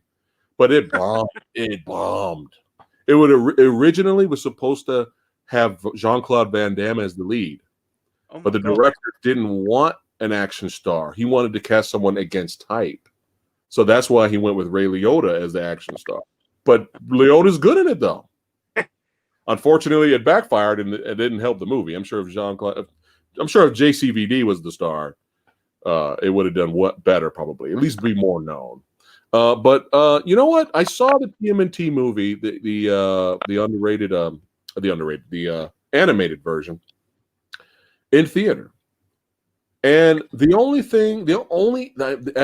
that time, the animation was really good. And the only issue I had with it was the villains seemed kind of generic. Yeah. That was really the only issue I had with it. But all the turtles were great. There were some cool moments in there. But really, the only thing people remember about that movie, let's be honest, even though they kind of write it off, the badass, amazing, one of the best fight scenes in Ninja Turtle movie history, Raphael versus Leonardo on the rooftop in the rain, son, with lightning next to a neon sign. It is like, it is awesome. Oh my God. It's still the best part of the movie. I enjoy it, but it's not one of those where I can watch it all the time. Like it's my favorite. Can you excuse me for 30 seconds? Just chat for a second. There's somebody at my door. Oh, okay. Somebody's at the door. I'll be right back. Okay, I'll talk to Chad. Yeah. Okay, sorry, mate. Yeah. Sorry. Who else has seen No Escape besides me and Orlando? We're the only two people in the world, Orlando, who've seen that movie. Yusuf. He says, there you go. Gotta do quotes from the first movie, man. I mean, come on. How do you guys expect to beat me? Good answer. Good answer. Oh, good times. Still good times. Fleece 2 says that Raphael Leonardo fight was great. Rogue Boy says that movie's underrated. All right. J-Rod, that's right. Class is Pain 101. Your instructor's Casey Jones. Oh, love it. That's it. We're just going to talk about the first movie for the rest of the stream now. Oh.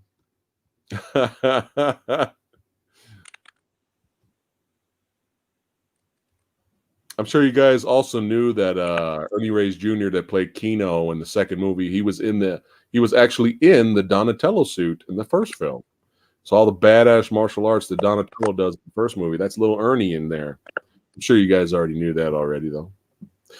You know, it's interesting you asked that, Jake, because the cartoon, when I watched the animated cartoon, Leonardo was my favorite. I kind of found Raph a little annoying.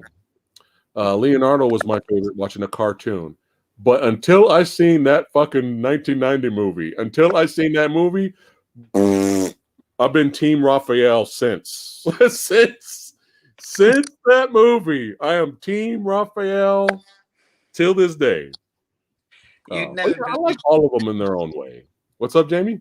He said you would never believe how ironic he was at the door. It was it was some guy delivering pizza, but it was the wrong address. What happened? I shit you not. The guy at the door was asking directions. He's a pizza delivery guy. Wow. Hilarious. What are the chances of that? Wow. That is hilarious. I was like, because he turned up the door. I knocked on the door and so I said, I didn't order no pizza. He went, no, I'm trying to find I can't say what the address is, obviously. And I said, I'm just doing a a live chat thing about Ninja Turtles, and you turned up with pizza. Oh my God! He couldn't give me any, but Wow. so You should have pulled it. You should have pulled an April O'Neil from the second movie. Well, since you're here, I'll take it. Wow, that's yeah, amazing. brilliant. I couldn't believe it. He was looking for asking for directions, and I was like, I just couldn't believe it. That is I was hilarious. laughing at him. That's it. Now you got me wanting pizza now. I do. They're asking you now. Chat's asking you your favorite Ninja Turtle. It's always been Donnie. Since I was a kid, I've always liked Donatello. I always thought he was quite clever with all the gadgets in the cartoon. He was always doing all the gadgets and everything. I loved all that. I do love Mikey. He's the comical one, and I like comical characters. But Donnie's always been my favorite. I think probably the best turtle is Raphael, but my personal favorite is Donatello, without any doubt. He's always been my favorite and always will be. Donnie is great. Disappoint any turtle fans out there. How are you gonna disappoint? Donnie's great. They're all great. Were you okay with the nerdy glasses with the tape in the middle? Were you okay with that design? Yeah, I was fine with it. I thought it was stereotyping it, but it's what it is. Could have been a lot worse. So if I put some tape right here, I'll become smarter. Yeah, it was a bit, it was a bit insulting, I guess. It was very nerdy. It was like typical nerd sort of stereotyping. But I never thought Donnie was a nerd. I thought more of him as a scientist. But I guess those two kind of go hand in hand sometimes to people. So hey, Donnie's bad though, man. He's badass. The staff, man, he's bad. He's a bad dude. In the first week, isn't it him that jumps over and then he like hits the heads, doesn't he? The 2 foot heads with the. There's a shot where he jumps over, and he's got his bow. In the first one, the original one, when they break into the apartment. Yeah. And Mikey's doing this whole nunchucks thing, and then Donnie jumps over and he's got his bow and he goes boom, boom, boom, boom between the 2. Oh yeah, yeah. Yeah, and then he does his 1, 2, 3, 4 kick thing. He does. Yeah. He's bad. I was just reminding Chat, but I'm sure Chat, the movie Dojo Army, I'm sure they're already aware that Ernie Reyes Jr., Keno from the second movie, he was actually in the suit. That's right. He was in the Donnie suit. They already knew about that. But here we go. Let's get to our verdict here, because I don't want to keep you up. I don't want to keep you up too late, bud, because I know you got to work. Oh, that's cool. It's cool. You sure? Okay. Yeah. All right. So, Teenage Mutant Hero Turtles, Ninja Turtles 3, 1993. That's a long time ago. But is it really that bad? I mean, we pointed out all the negatives, the derps, the horrible animatronics. Storytelling was okay. A lot of dead air jokes. But there is some positives there. So, but despite all of the negatives, though, that you have pointed out, Jamie, you pointed out some good ones too. Despite all the negatives about the movie, is it really as bad as 23%? No. Okay. You had to think there. You paused there. You had to think.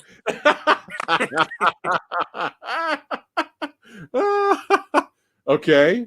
All right. So what it's close. 24%. 23.5.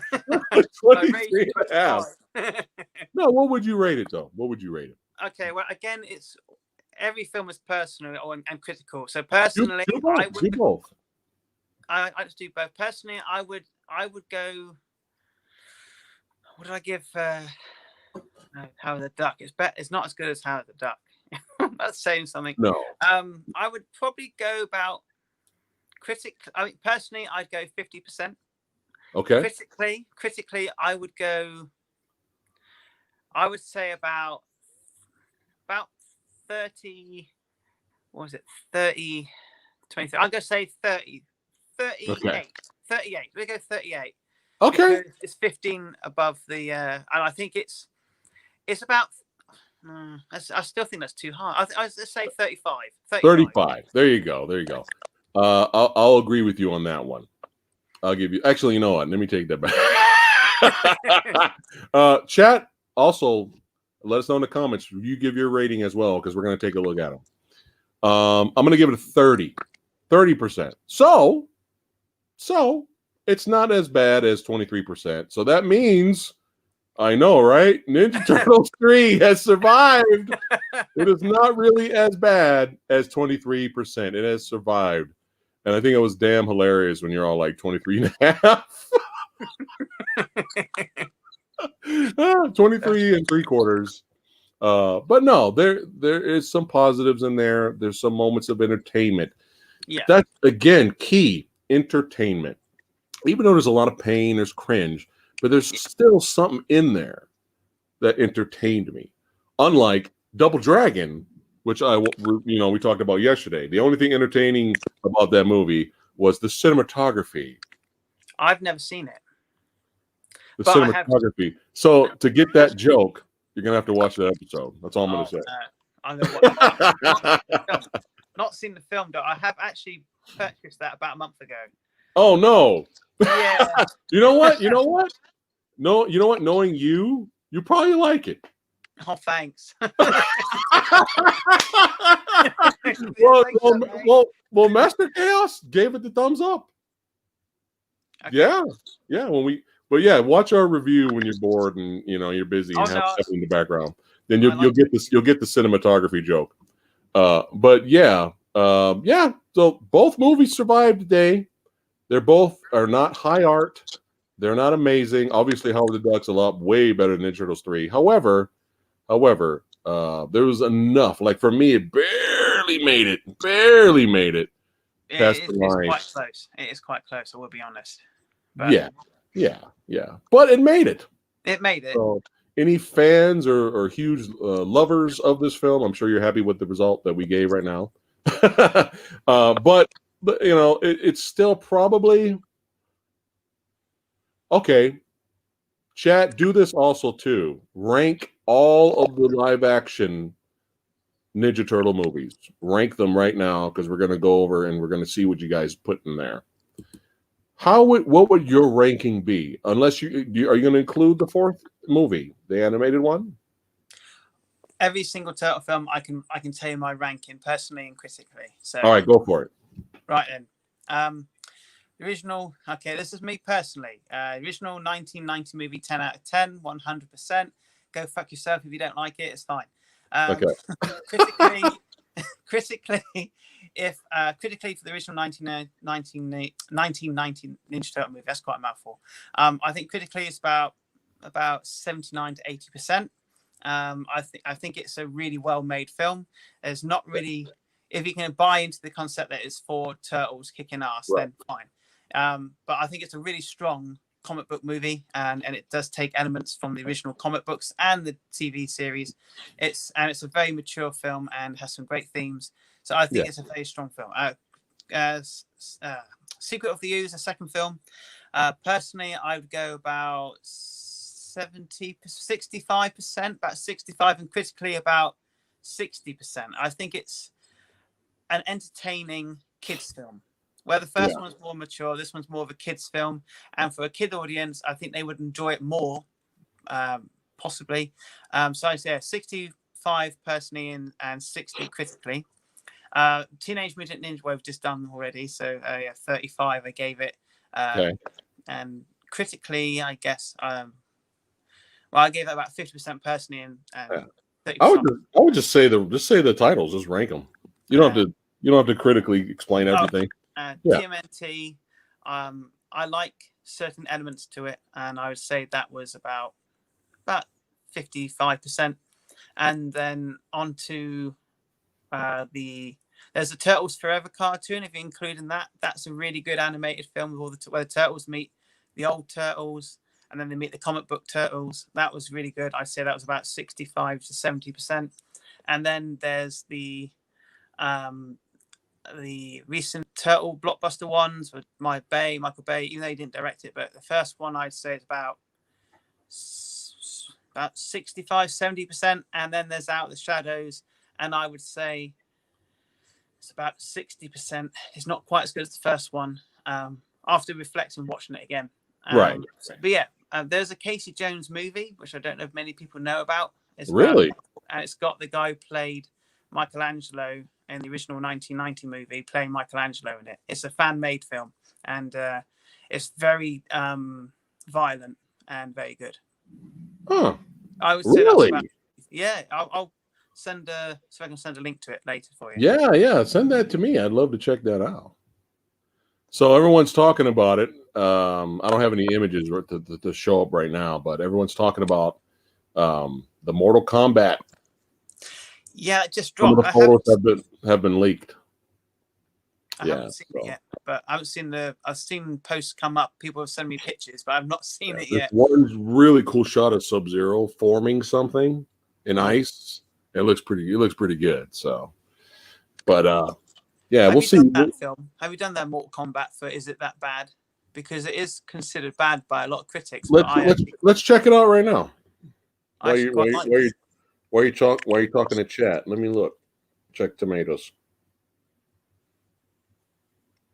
What do they rank? What is chat ranking? Oh, you can't see chat, can you? No, I can't. No. Oh, I'm stupid. So 30% from Neenan, 23. Ballin. The Flea says 23 is about fair. Imran says 23 sounds about right. Orlando gives it 35. Andre gives it a 30. Okay, cool. All right, let's see. Mortal Kombat chat. We're checking right now. Mortal Kombat Rotten Tomato score. It can't be good. No, I reckon it cannot be good. I reckon it'd be in the 30s. Did you see the Scorpion animated movie yet? I've got it, but not watched it yet. Oh my dude, it's dope. There's talk for a live action remake, actually. I must watch that. Why is it not? Hold on.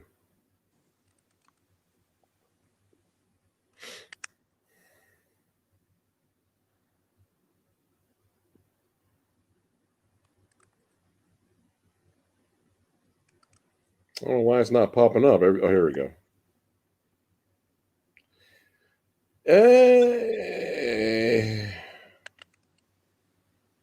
It's at a 48%. Oh, that's not too bad. That's not better than almost 50. Anything that's kind of close to 50, I probably won't do it for the series. No, that's fair. We're kind of looking for more stinkers, unless it's something. I've already did my Blade trilogy discussion, 4 hours of discussion of all the movies. Like I've already did that, but if I didn't do that, I don't care if it's in the mid 40s or early 40s. But dude, right now, Blade and Blade 2 are like 40% on Rotten Tomatoes. What? It's insane. It's insane. Is ridiculous. Crazy. It's like 44% around there. I was like, "Are you serious?" That's insane. It's ridiculous. But I've already did a 4-hour discussion on all 3 movies, so I'm probably not going to do it again. But yeah, when I found that out, I got mad. I was like, "Dude, really? Come on, Blade and Blade 2, 40%, 44%, really? That is ridiculous." Imran says, "Scorpion's Revenge is amazing." Yes, it's so good, badass. Goji gives Turtles 3 40%. All right. Jake Hall gives it 35. All right. Fleece says 45. I think he's talking about Mortal Kombat, but yeah, that's kind of close to 50. That's about right, I guess. I would say about 55, 60. Yeah. But I do like it. I enjoy it. Well, it's still considered the best video game movie ever made, even though that's kind of debatable now, but you can't really argue against that, really, because there's not a lot of competition. Not really. We got 47 badasses are watching right now. Thanks a lot, guys, for watching and liking the video. And if you just arrived, give your rating of Howard the Duck and Ninja Turtles 3. You got me wanting pizza, Jamie. That is pretty amazing story, though. I know. That's going to go on the best of the year. That's going on the best of the year highlight. Oh, You God. getting up and then coming back and telling us we're talking about pizza in a Ninja Turtle stream. How perfect is that? Yeah, But, yeah, I can't believe it. I honestly can't. it's pretty brilliant. Yeah, it's great. I was before you told me it was the pizza man. I was joking. I was trying to joke with you and say, "Was it Stuart Wilson at your door?" Did someone say "No Escape"? Somebody actually seen that movie? And then he gets vanished. Yeah, and you heard a splash. And you heard a splash in every sound. film now. He's just gone. Oh my god! Oh, he made me laugh so much. You got me forgetting what I was about to talk about. The dead guy. No, he can't see chat, Neenan. I forgot about that. That's why I'm reading the comments to him. The dead guy says Mark Dacascos made Double Dragon and Robert Patrick as a silly villain. But man, Scott Wolf was kitschy cheese. Kitschy cheese? Okay. Well, sounds like you like the dead guy, so good for you, buddy. I'm glad you got some entertainment out of it. Hey, as long as, we can all agree to disagree. There's no hate here. You like Double Dragon? He's like, dude, I think we are above that here on the Movie Dojo, on the channel. We're above that garbage nonsense. Alan says he hasn't seen either movie. Ooh. Are these recommendations movies or passes? It's hard to recommend both of these. I don't know. Maybe Howard the Duck. If you like bizarre, weird sci-fi flicks, then Howard the Duck is right up your alley. It's hard to recommend Ninja Turtles 3 though. Yeah, I think out of the two, the strongest film is the Howard the Duck. And I also think if you haven't seen anything prior to Ninja Turtles 3, haven't seen 1, 2, and 3, actually might be in your favor. Because then you wouldn't have it to reference against. But I think, it's the third film in a trilogy. It's not as well developed as How the Duck is, even though How the Duck is ropey. I still think it's a more entertaining film than Turtles 3 overall. And certainly most rounded of the two films. If you're curious, if you're curious and you want to and you can watch it for free, then go ahead. Yeah. Also, Dead Guy says kitschy. It means an extreme form of douchiness, apparently. Oh, okay. So there you go. That sums up that character, Scott Wolf. Yeah, that sums up his character, the guy who doesn't know any martial arts, and you can tell in the movie. Nina's asking he has a question for you, my good man. 50 people, badasses. Well, hey, have shown up. Thank you for tuning in. We're talking movies. He says, can you ask Jamie if he saw The Gentleman? Yes, I have, bro. Yes, mate. In it, not I mean. Yeah, I saw it. I have not seen it yet. Neenan has been trying to get me to watch it for the past 58 years. It's good. It's good. Thoughts without spoilers. No spoilers. Gentleman's very good. It's Guy Ritchie's best film since Snatch. Oh, wow. Yeah, I really enjoyed it. And Colin Farrell has a very funny scene. It's politically incorrect, which is great. You don't get that too much these days. Yeah. And it's a good story. And the whole cast are great. Really recommend it. It's funny and Hugh Grant is awesome.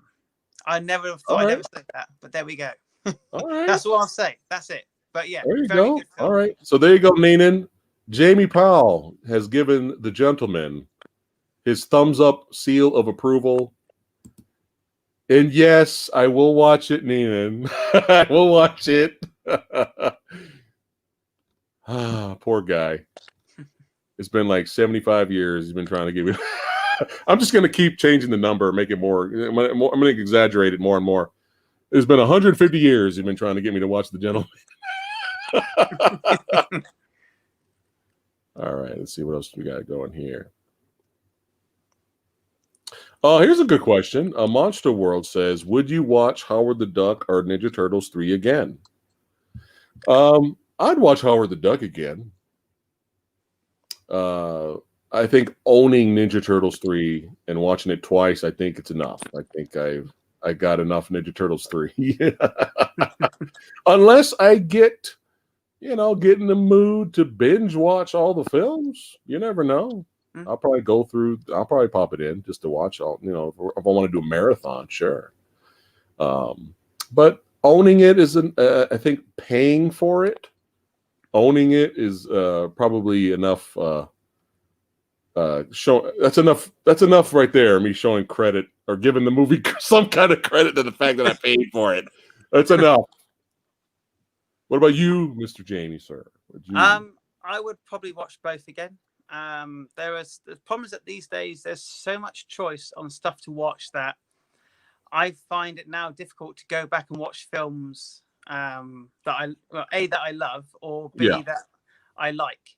And I like Howard the Duck. I don't quite love either of them, but I like both of them. Yeah. And if it came like I was doing like you, if I was watching all the films, I would watch it. I wouldn't just cut through and go to TMNT.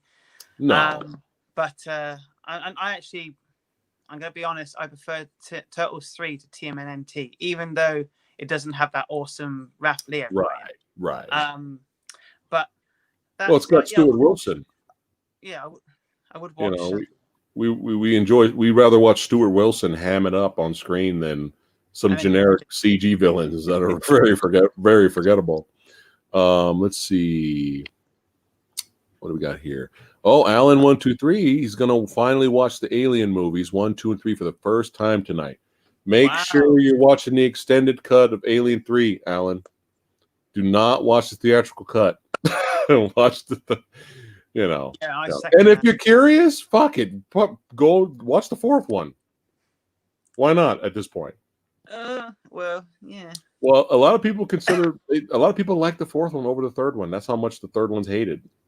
Believe it or not. Yeah. The third one on Rotten Tomatoes is rated lower than the fourth movie. Oh my god. That's quite shocking. That was one of the reasons why we did our Is It Really That Bad Alien 3 episode. So we get into it if you guys have not seen it. I prefer 3 over 4 any day, personally. Yeah. Fourth one had its moments, but it was dog shit. but it's no disrespect to people who love it. That's fine. That's my. I think it's good B movie action popcorn schlock. That's the fourth one. You get some Ron Perlman bonus in there. Do not watch Prometheus. If you're gonna stop at 4. If you're curious, watch the AVP movies. If you're curious, first one. I would have recommended Prometheus out of curiosity if you were curious, but since we know where it goes in fucking Alien Covenant, then don't bother. That's just my opinion. No, I didn't like Alien Covenant, or Galian as I call it. I'm so happy to hear you say that. I think it's registering a lot with people now. A lot of people now are turning on that movie. A lot of people now that were like, "Oh man, Alien Covenant was awesome," right? A lot of them are changing their mind now. I was like, dude, it ruined anything interesting or any potential Prometheus introduced. It completely ruined that. And then, just like The Predator, our favorite, it shit on the lore and ruined what was cool about Alien. It's just like, come on, how can you like this movie? It has its moments, sure. It has its moments, sure, but it's such a frustrating. Yeah, the whole thing of Alien. The studio gave up on it. Even the studio said, well, even though they set it up for a sequel, studio said, fuck it. Yeah. We're going to do something else now. The best thing about Alien and Aliens, if you will, is what you don't know. And it leaves more to imagination. And that's to have it explained. I don't give a monkey. I don't want to know. I can accept that there's an alien world and their own thing, and every existence in life has a beginning. Doesn't necessarily mean we need to see it, or be told it. I'd rather it be a mystery than have all this bollocks put into it, excuse my French, all this bollocks Language. about test Language. tubes and piss off. No, keep it Yeah. as a mystery. And just like the Predator, the coolest thing about them was they're hunters. They like it. They love to hunt. They love a challenge. Not we want to be smarter. That's the only reason we hunt. You just took out anything cool about the Predator. You just shit on it. You just shit on it in that movie. It's so bad. Oh, here we go. Question for you from the Movie Dojo Army. Are you Team Godzilla or Team Kong, sir? Godzilla. And I think Godzilla will win. Oh, shit. Yeah. That's it. Kong defenders, where are you? Come on, chat. I love Kong, but I think Godzilla will kick his ass. Oh, man. Shots fired.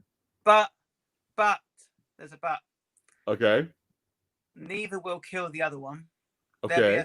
I haven't seen no trailer, don't know nothing about it, but I reckon there'll be a third villain to come along and they'll team up. And then they'll be friends and they'll shake paws and they'll fuck off. That's what's going to happen. They'll shake hands and go have a beer together. That's right. Yeah.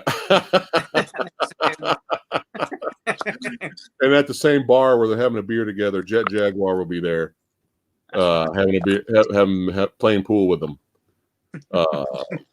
The Flea says, "I think Aliens, and Alien 3 Assembly Cut makes for a great trilogy. I love Ripley's character." Excuse me. So there's fans. We have fans here. Orlando's a fan of Alien 3. Look at that.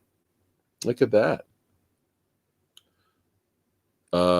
Alan said it's going to be a BVS style type movie. They will team up to fight Mechagodzilla. That's what everyone's assuming.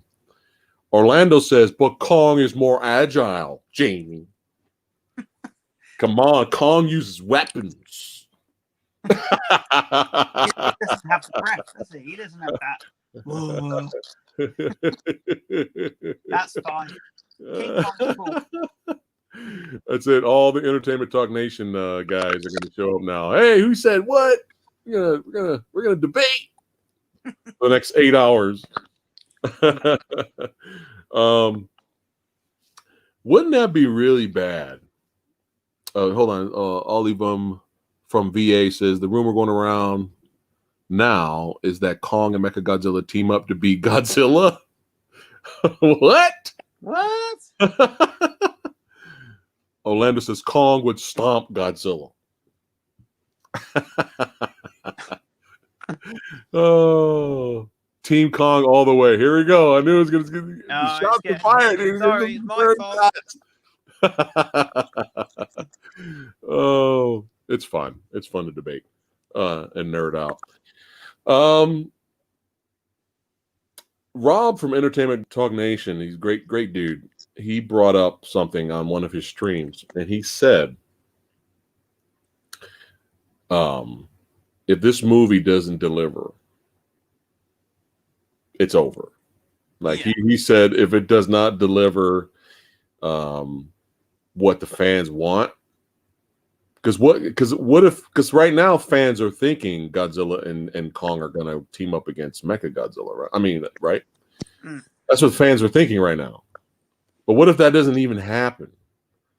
What if there's no Mechagodzilla in the movie at all? Or what if Mechagodzilla's in the movie, but he's in there at the very finale and he's there for like 2 minutes and he gets taken out?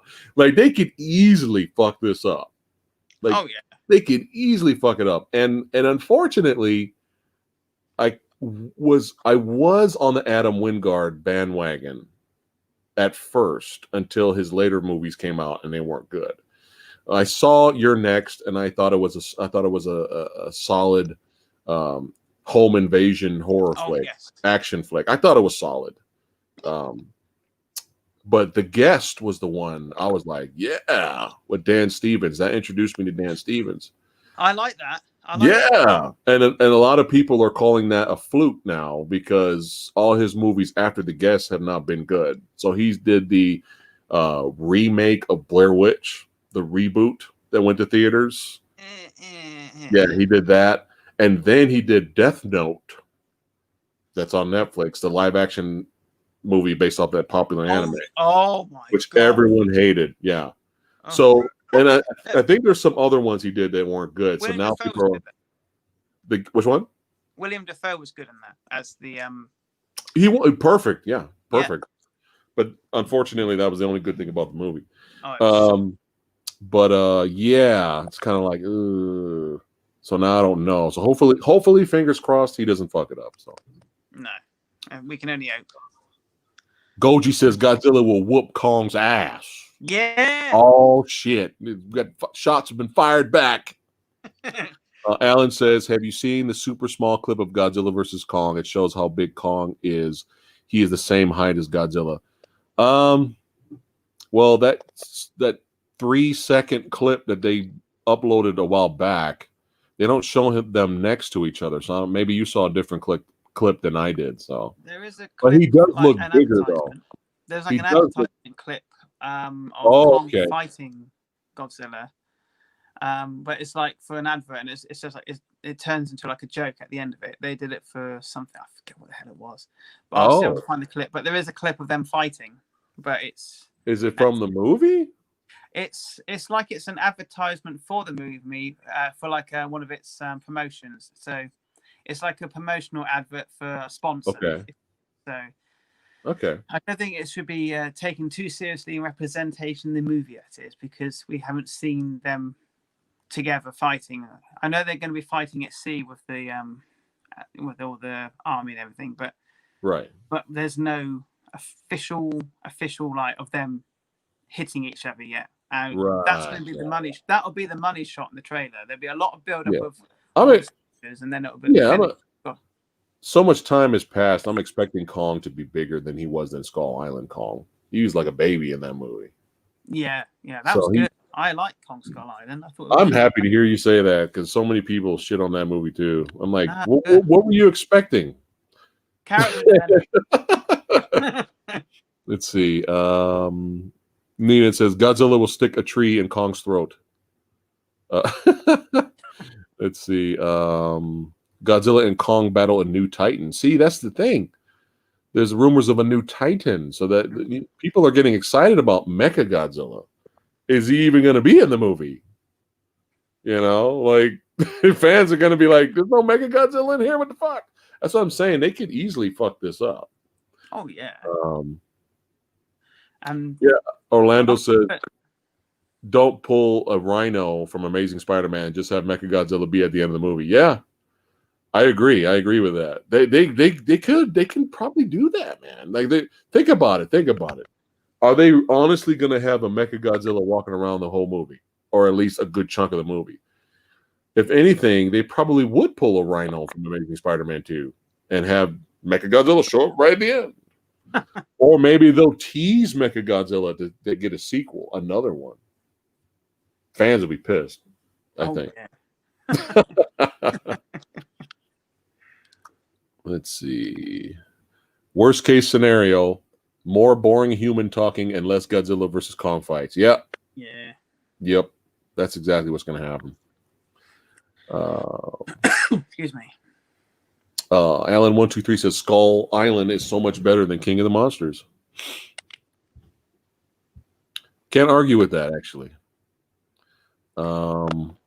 Story-wise, I think so. Well, I'm probably going to get a lot of hate and a lot of flack for this, but in monster battles, dude, I kind of enjoy them more in Kong than let's turn away and see what Millie Bobby Brown is doing. While fucking Godzilla is going against King Ghidorah. Yeah, let's pan away and not show one punch. Don't get me wrong, guys. I'm a fan. I enjoy King of the Monsters. It's very entertaining. But you can't beat Kong holding a chain with the anchor on the end of it and getting a tree, clearing off the branches and using them as weapons, which is what happened in Skull Island. Like, it's kind of tough to beat that in terms of entertainment. Let's see. What do you think of Peter Jackson's King Kong? I enjoyed it. A lot of people hate it, and I really don't know why. It's like, yeah, you could argue Jack Black was miscasted, sure. You could argue it was a little bit too long, sure. But it was still a really good movie. And I actually Yeah. like the extended. I like the extended version. Those extra Yeah. fight scenes. Those Yeah. extra scenes were dope. Yeah. I actually like Jack Black in it. Yeah, I don't mind Jack Black, but a lot of people had issues with him. But I liked it. But he's but if you think about it, he's playing a film director, but who's kind of a con man at the same time. Yeah, he's a bit You of an know, arse as you well. need Anthony Hopkins to play that role. Like it's Jack Black. I Fine. can't see it. He's too good. I know. He's too good as an actor. But yeah, I'm not saying Jack Black's a bad actor, but no, I think he can't. I think he was fine casting. They could have had a better choice, but they could have gone a lot worse. You know, they could have had Tom Arnold. So I think it was fine for what it was. I enjoyed it. I think it still holds up. I really liked the dinosaur caught in the vines, and it was all that sort of swinging thing they did. Really liked that three-way dance with the two V-Rexes were fighting Kong. Oh yeah, that's awesome. There's some good stuff in there. And the London, is it in London where they go to the city, or is it New York? I forget. Was it New York? It's been so long. I think it's New York. I think it's New York, and they go to the theater in Kong Escape. I love all that. It's good stuff. But it's what it is. Kong Skull Island is one of my favorite movies next to the 76 King Kong. There you go, Orlando. That's cool. Ninja Kong. Flea says, I really didn't like King of the Monsters. Don't understand why every fight had to be in the snow, ash, or mist. Yeah, that was another pet peeve. People were like, why couldn't we have a clear fight in the daytime? I think my biggest flaw with Godzilla, King of the Monsters, was every time the monsters fought, it focused on the humans firing up at them, and it took the camera panned away from the fight. You get the build up, you get the running at each other, you get the odd punch, and then it focused on the humans looking up at them, or the army or whatever shooting at them. Now there's an argument against that, and the argument is in some of the old school classic Zilla films, they do pan away from the fighting and show the characters react and stuff like that. But the difference between that and this movie is this is a $500 billion budgeted movie. That's my counterattack. Okay. It's a ridiculously high budget film. If you're going to show rubber suit guys brawling and then cut to the people seeing them brawl, that's fine. As long and even in those older movies where they cut away, you still got more actual punching, ground and pound Godzilla. You still at least seen the punch. You still at least seen the attack. If they're going to cut away the characters react, that's fine. But you still saw Godzilla do ground and pound. Like you still seen that.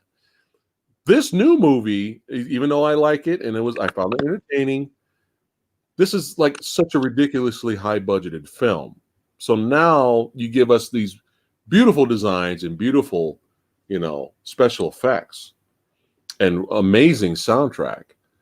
We want to see Godzilla doing ground and pound. That's why it's a little bit more frustrating, because this is such a big budgeted film and we want to see these iconic characters in that type of budget. And you got that at the end of Godzilla 2014. Everybody in the theater went, it sucked you had to wait that long, but that was on purpose. The director chose that on purpose for Godzilla, for it to build up to when we finally see him. I know it was frustrating for a lot of people, but nothing beats him grabbing the kaiju at the end, ripping his jaws open, and then blowing the breath down his throat. Yeah. We didn't get any of that. We didn't get anything like that in King of the Monsters. And even people that love King of the, again, don't get me wrong, chat. I'm still a fan. I still like the movie, but it's just frustrating too. But even people who really, really, really, really love King of the Monsters, right? They always say this, right? They always say this. The best part in the movie is Rodan's reveal and what he does to the town and what he does fighting against those military helicopters, right? If you stop and think about it, they're right. If you stop and think about that, they're right. Because his reveal was amazing. The music was amazing. Him destroying the city, flying over was amazing. And machine gun fighting against the military aircraft. Why was that? Because you can fucking see it. That's why people liked it. Yeah. And you notice, why would that be the best part in the movie for you when the rest of the movie is Godzilla brawling with King Ghidorah? Why would you choose that over that, right? So even people that love the movie, I still think they're probably, they don't want to admit it, I think, because they love the movie so much. I don't think they want to admit that, Godzilla throwing down with Ghidorah was a little disappointing. Mm. There were a few moments where I was like, oh, here we go. When Ghidorah's, several of his heads would attack Godzilla, and you've seen it, and it was like, bah, bah, bah, bah, and then like Godzilla's getting screwed up. That was great. We just needed more of that. We just didn't get that. And even Mothra versus Rodan, how cool would that fight would have been if we had an actual fight? Yeah. Like they scrapped a little bit.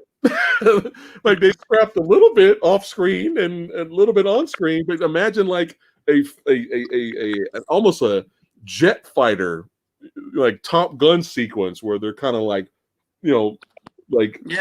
flying after each other, and we see their view perspective through the city, and then they start brawling. Like there was so much you could do, and you had the budget to do it, But as long as the movie brings a lot of people and entertainment, that's all that matters. So have a good one, Neenan.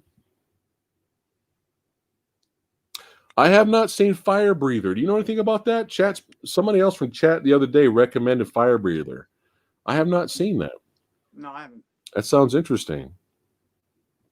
Maybe it was you, Sean. Maybe Sean Holmes that's recommending it for me now. Maybe it was you the other day.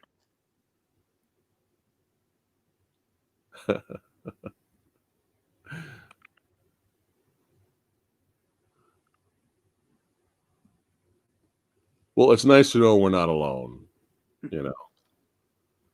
So hopefully we get some badass fights and some kick-ass moments in the next movie. I'm gonna fanboy out, man. I'm gonna lose it.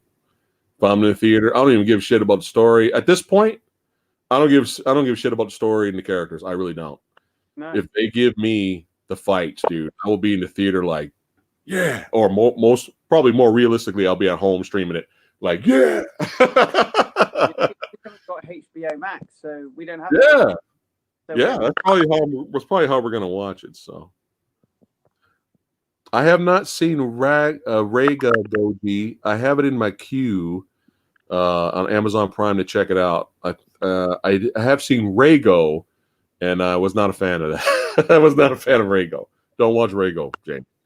Stay away.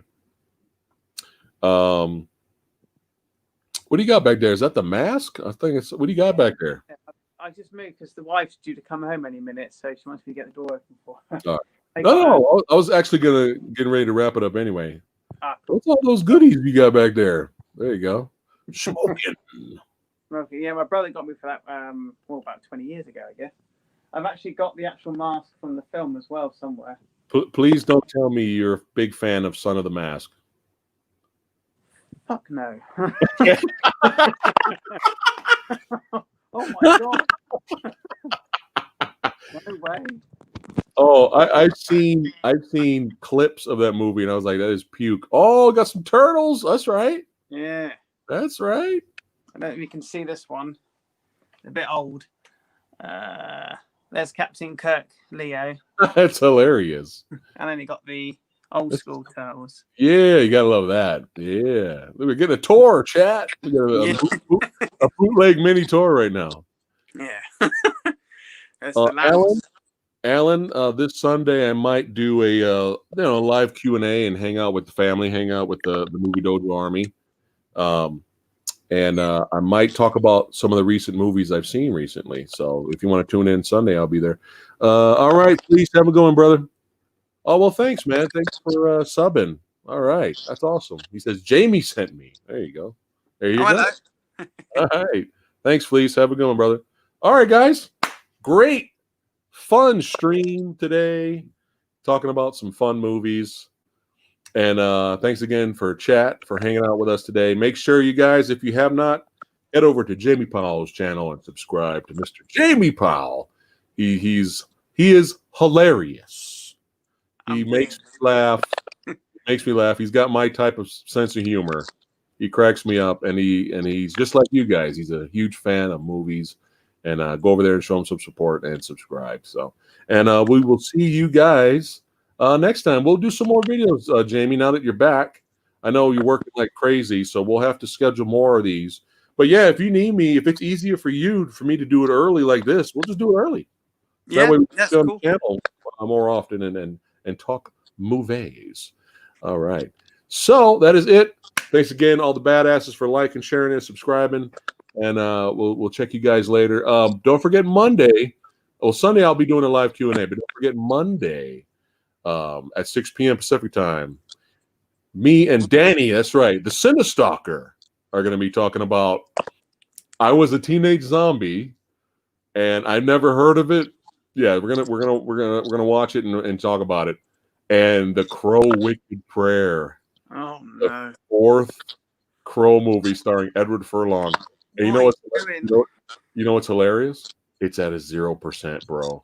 Oh, it's good. Yeah, so it's gonna be fun. It's gonna be fun. That's gonna All right, win. Jamie. Take care. Don't go anywhere yet. All right, guys. Take care. We'll see you guys next time. All right.